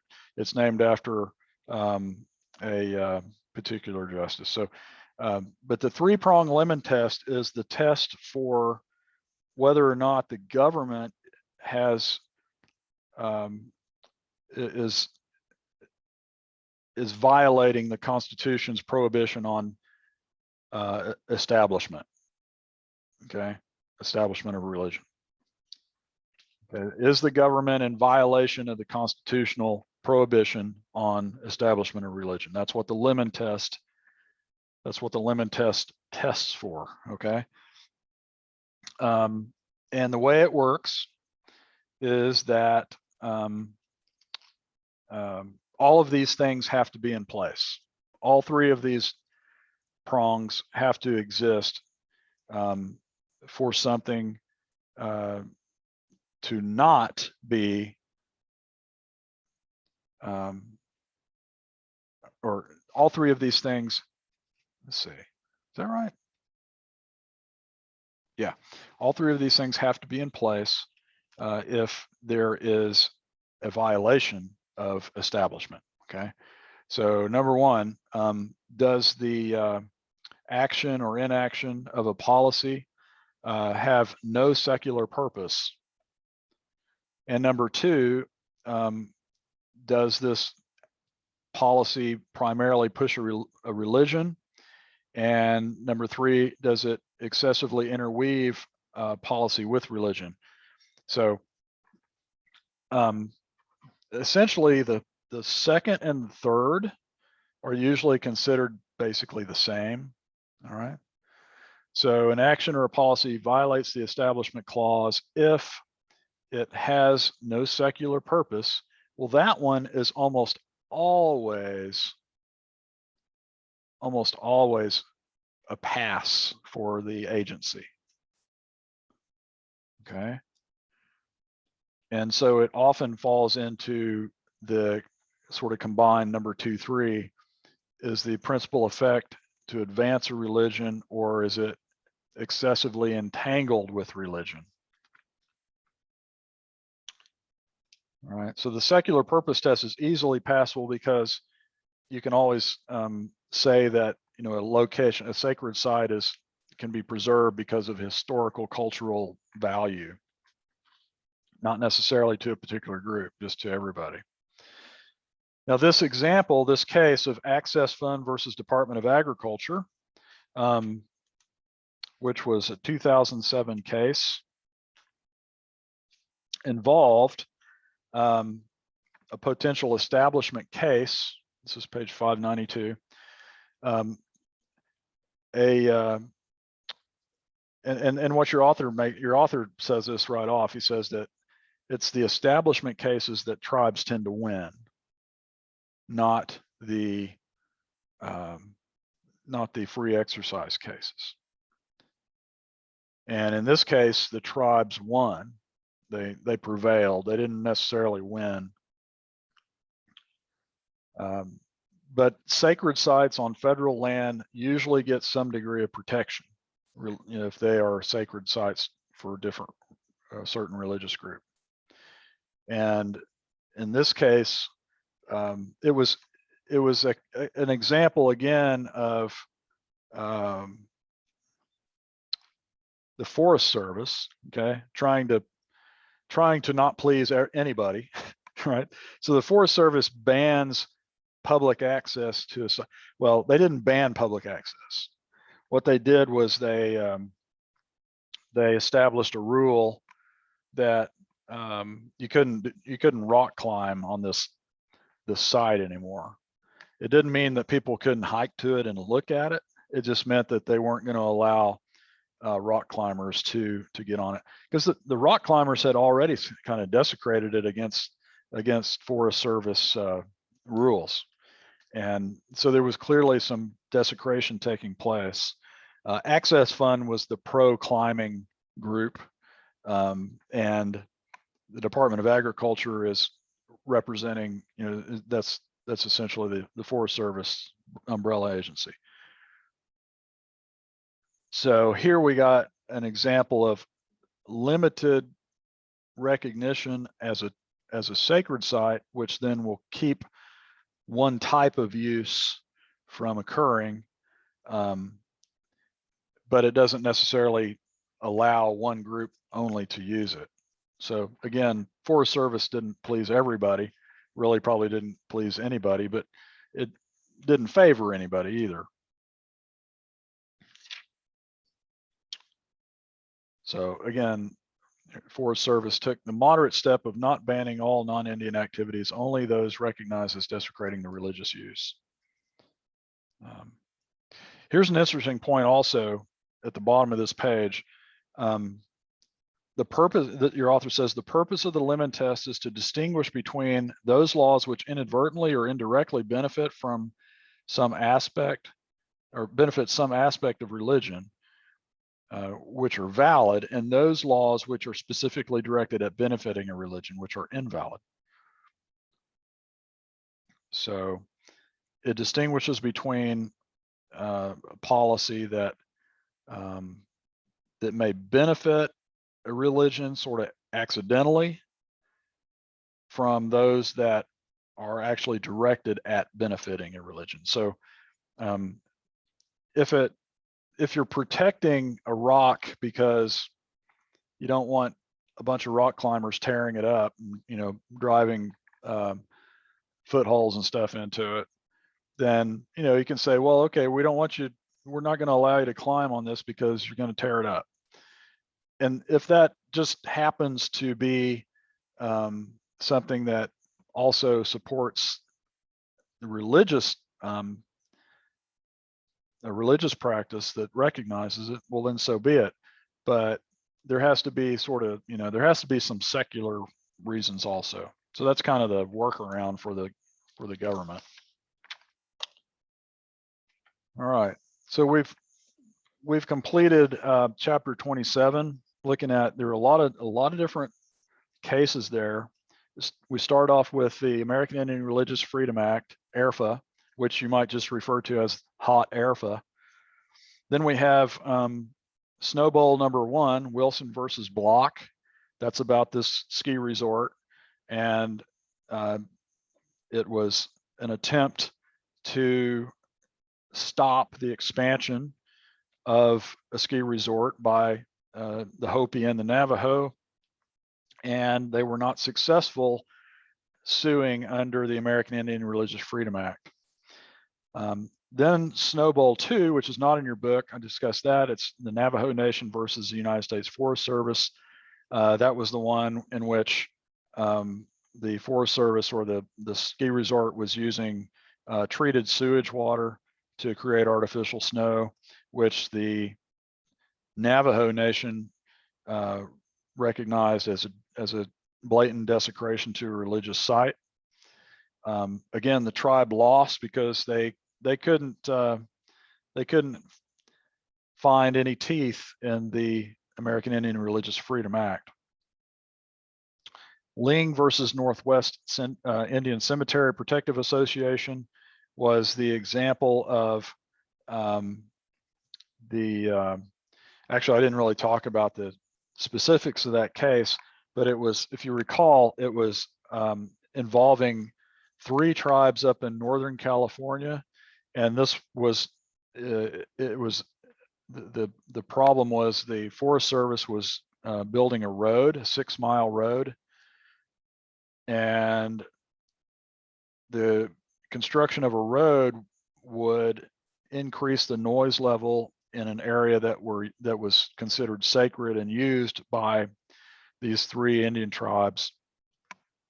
And so they attempted to get the road construction stopped, but they were unable to do that.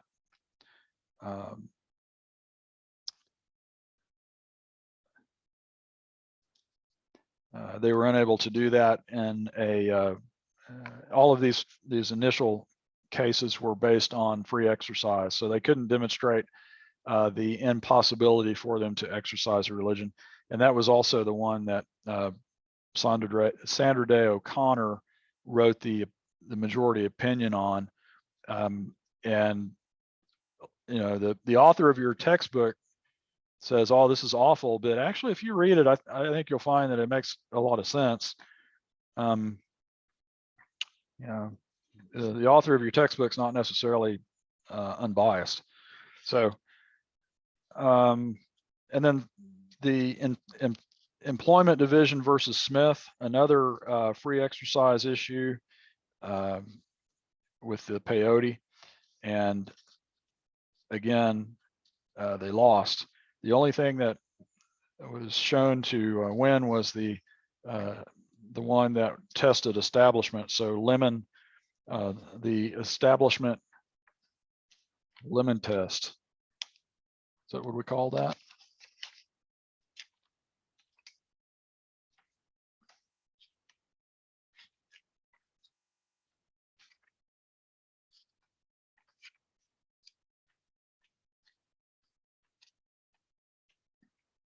The three-prong lemon test of establishment. Okay. So we got 3 tests in that one chapter. So be careful or be cognizant of those. You'll see tests on the test. Okay, number 28, chapter number 28. I don't have too much more to talk about here, but this particular chapter involves Oklahoma specifically, as well as Alaska and Hawaii. Okay, now I'm going to ask y'all some questions here because assuming you're probably more familiar with Oklahoma, I bet every one of you are more familiar with Oklahoma than the author of your textbook is, because number one, your author doesn't even know what a Sooner is. Okay. He says tribal land loss was rampant at this time as non-native Sooners crossed into the region. He's talking about Indian Territory, crossed into the region before they were legally permitted to claim homesteads in what was soon to be the 46th state. Now, Sooners were the ones who entered the unassigned lands, not Indian Territory. They entered Oklahoma Territory, the unassigned lands, before the gunshot in which they entered and took up their claims, usually 24, 48 hours or something before the run. Okay, so, or maybe they did it earlier than that, but that's not, the Sooners were claiming land. They weren't taking the land. The land had already been taken. Be that as it may, we'll forgive him. Forgive him for the typos too, but there are plenty of those. All right, so we've got the Oklahoma Indian Welfare Act. Whoop, I don't want to give that away. The Oklahoma Indian Welfare Act, as you recall, right? You remember what that was. Way back in, what was it? Page 167, was it chapter 7 or something like that? It was the IRA era, right before termination. So here we go. The Indian Reorganization Act begins on page 167. And the section that you should pay particular attention to is section 5. Okay. Now, the Oklahoma Indian Welfare Act was the Oklahoma version of the Indian Reorganization Act. Okay. It was the Oklahoma Act was the Thomas Rogers Act, named for, I guess, probably a senator and a member of the House from Oklahoma. And I think I'm losing battery power on my thing here. Maybe I can plug in.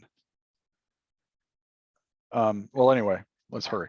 So if you can't hear me, wave at me or something, okay? So the section 5 of the Indian Reorganization Act, the Wheeler-Howard Act, section number 5 says Secretary of the Interior is authorized to basically purchase lands, okay, water rights or surface rights to lands within or without existing reservations blah, blah, blah. So the government will provide additional lands to the tribes. You remember that, that was in the IRA, okay? Now the Oklahoma Indian Welfare Act gets real specific on that, okay? So the Oklahoma Indian Welfare Act makes it clear when, with regard to acquisition of land, it calls it acquisition of agricultural and grazing lands for Indians. Titled to lands tax exemption. So the proportion in the Oklahoma Indian Welfare Act, it gets real specific. It says that lands for agriculture and grazing of good character and quality can be purchased in proportion to the respective needs of the particular Indian or Indians for whom such purchases are made. And then the last part of that, it says the state of Oklahoma is authorized to levy and collect a gross production tax. Okay, so this is kind of the giveaway, which unfortunately your author probably is not familiar enough with Oklahoma to have picked up on. Okay, he just says, well, he says for some reason Oklahoma is still stuck in the allotment era, and so they're forcing their people to be associated with agriculture. You all buy that? I think that's kind of a weak statement, because what he's failing to see is that the Indian Reorganization Act does too, but this makes it very clear that it excludes mineral rights. Okay, so what the Oklahoma delegation, the congressional delegation from Oklahoma in 1934 made darn sure that Oklahoma tribes were exempt from the IRA, because that was at the very same time that we were having huge oil booms. And in 1934, I think the governor was E.W. Marland, right? The oil billionaire in Ponca City. Marland Oil later became Continental Oil, which later became Conoco. So anyway, the Oklahoma Indian Welfare Act makes it very clear that if the government's going to buy land, it's not going to get mineral rights. If the government's going to buy land, it had better be for grazing purposes and not for oil and gas production. Okay. So, and the other side of that is that the primary reason the state of Oklahoma did this was because it didn't want the federal government purchasing land that was being used for oil and gas production, because Oklahoma relies on this thing called the gross production tax. The gross production tax is levied at the well, okay, and it is one of the primary sources of tax revenue in our state. Currently, it's like 7% of the value of oil and gas at the wellhead, okay, from production. That's taxed, and most all of that tax goes to, well, it's halved. Half of it goes to the county and school districts where it's located, and the other half goes to the state. So basically, the state of Oklahoma made sure that the federal government did not interfere with its ability to collect oil and gas tax revenue. That's the reason we have the Oklahoma Indian Welfare Act. And I'm getting pinged again by my headset here. So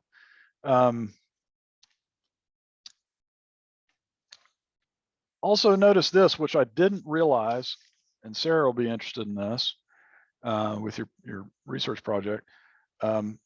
Osage County was left out of both the IRA and the Oklahoma Indian Welfare Act. Okay, so they made sure that the entire reservation, Osage Reservation, would not be affected by purchasing or repurchasing land. Okay, so that might be of I just realized I didn't know it was excluded from the Oklahoma Indian Welfare Act. Okay, and the case that's given to you is also tax related. The case that we're going to look at here is the Board of Commissioners of Pawnee County, the County Commissioners of Pawnee County versus the United States. And this is from 1943, right after the Oklahoma Indian Welfare Act, well, not right after, but not too long after it, 7 years. So, the judge who wrote the opinion, look at that, isn't that interesting? Alfred, was it Alfred P. Murrah? The Murrah Federal Building is named after him. He was a circuit a judge on the Circuit of Appeals for our district or our circuit. Anyway, what this did was basically, and it's not really that much of it, not that interesting of a case, but essentially the state continued to tax land that was placed in federal trust.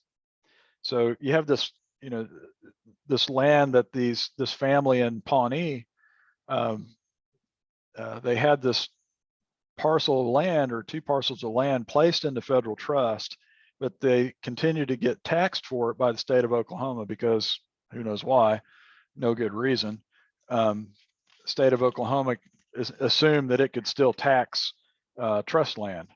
So anyway, all right, let's go to Alaska, and that'll be our last stop.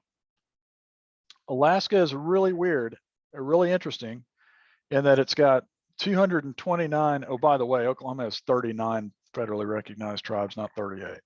He says 38. Alaska has 229 federally recognized Indian tribes, but mostly really small populations, averaging 350 people. And Alaska's big. Alaska's gargantuan. If you've ever been to Alaska, you know that. Driving forever, and you say, okay, well, this is how far we've gone. Seriously? Anyway, it's a big, big state, and lots of isolation and lots of isolated people. So extreme isolation, small populations, diverse populations, but small populations. The federal government has to provide some services, but in Alaska, it would be really difficult to provide Indian Office agency services to every particular group, all 229. If you know a little bit about Alaska, it was purchased from the Russians in 1867. It was called Seward's Folly. Seward's Folly turned out to be Seward's gold mine, first in gold, and then in silver also, I guess, but also in oil and gas. So here we are after 1871.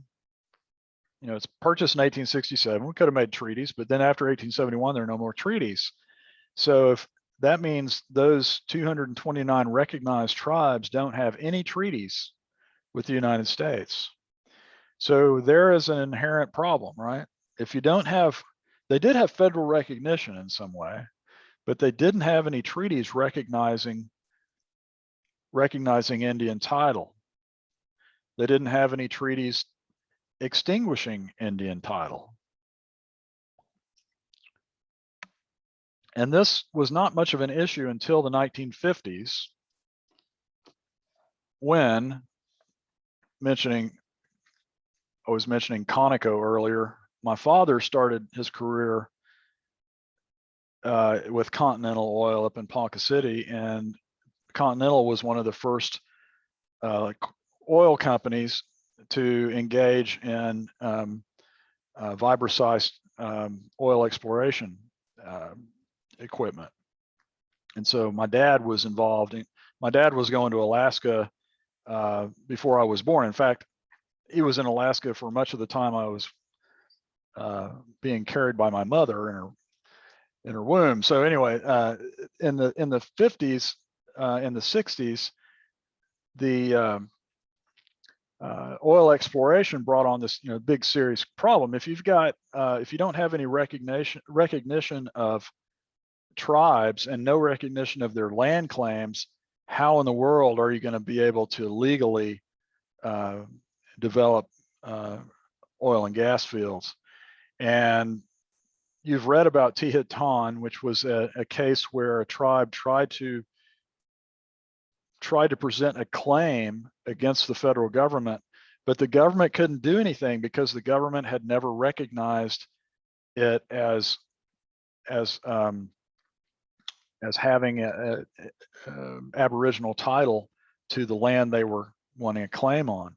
There was no treaty, so they lost, and they couldn't do anything about it. So in the 1960s, mostly 60s, and in the 1960s, oil exploration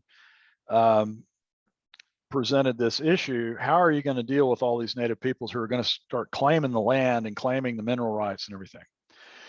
And it was Nixon's cabinet that came up with the solution, the Alaska Native Claims Settlement Act of 1971. Now there are other Native Claims Settlement Act. There's the Maine Native Claims Settlement Act. There's a Rhode Island Native Claims Settlement Act, and these are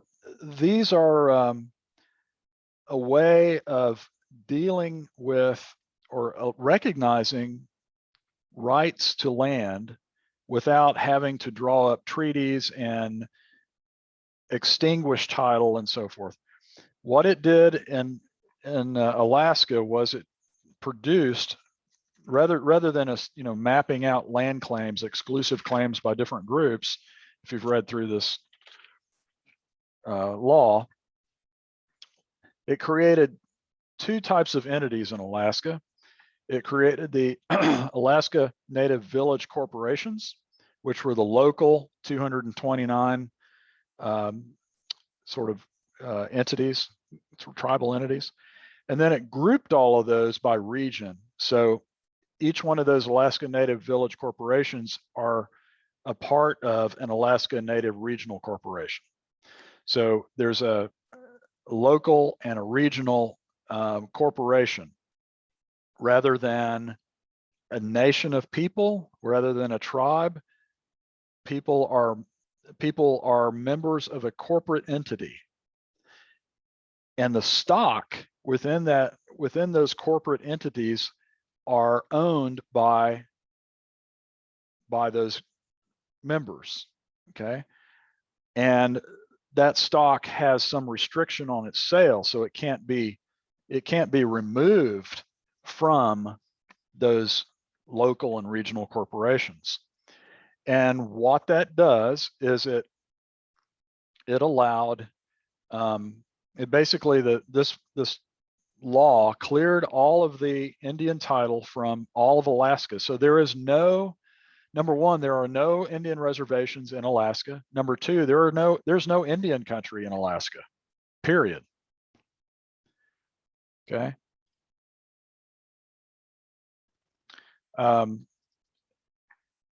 So there is no Indian country, but there are plenty of Indians in Alaska. And overall, according to the Indians and according to people who have, done analysis on this law, it's a really good deal. Rather than recognizing tribes as nations of people with governments, it organized them into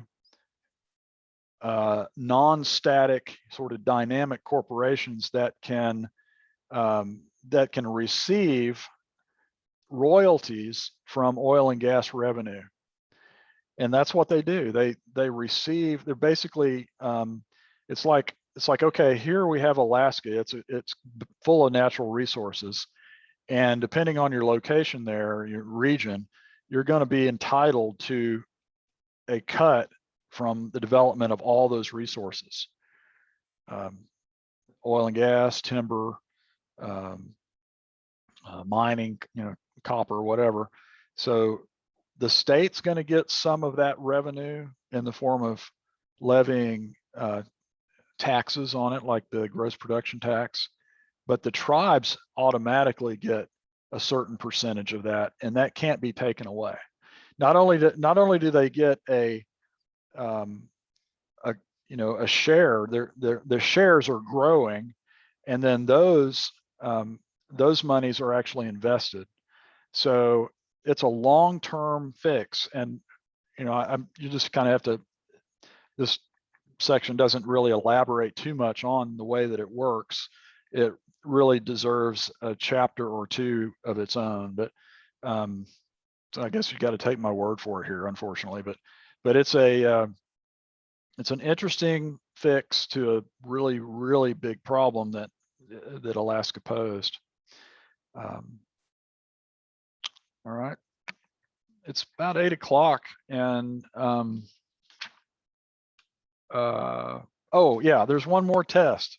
Clarence Thomas. Okay, you remember this particular case, Alaska versus Native Village of Veneti tribal government. That was in 1998, and what this did was the question was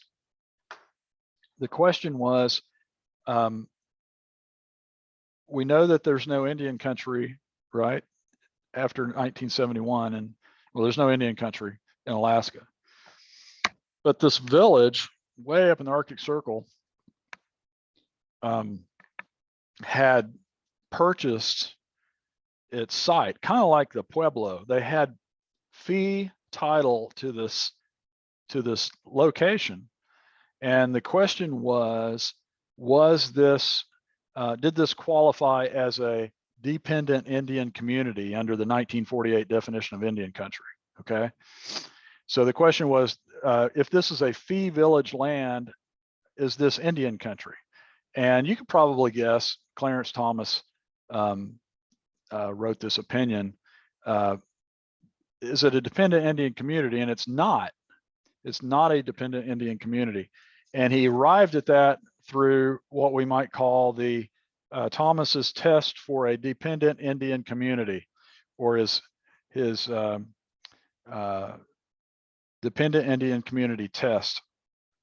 Number one, let's see, the land. Okay, there are two criteria for determining whether land is considered Indian country as a dependent Indian community. You've already read this in previous chapters, but the Thomas's test for a dependent Indian community is that there has to be federal set-aside land and there has to be federal superintendence. So there's no federal set-aside land, it's not a dependent Indian community. So we know that there is no Indian country in Alaska. And I'm gonna skip Hawaii. I'm not gonna go there. And I am done for tonight. All right. So we've covered a lot of civil. We've covered a lot of civil jurisdiction stuff here with chapter 19. We went on to religion, fairly long chapter, lots of cases there. And then we went to chapter 28. Chapter 28 involving the Oklahoma Indian Welfare Act and the Board of Commissioners of Pawnee County versus the United States, and Alaska. So Alaska Native Claims Settlement Act. Covered a lot of ground tonight.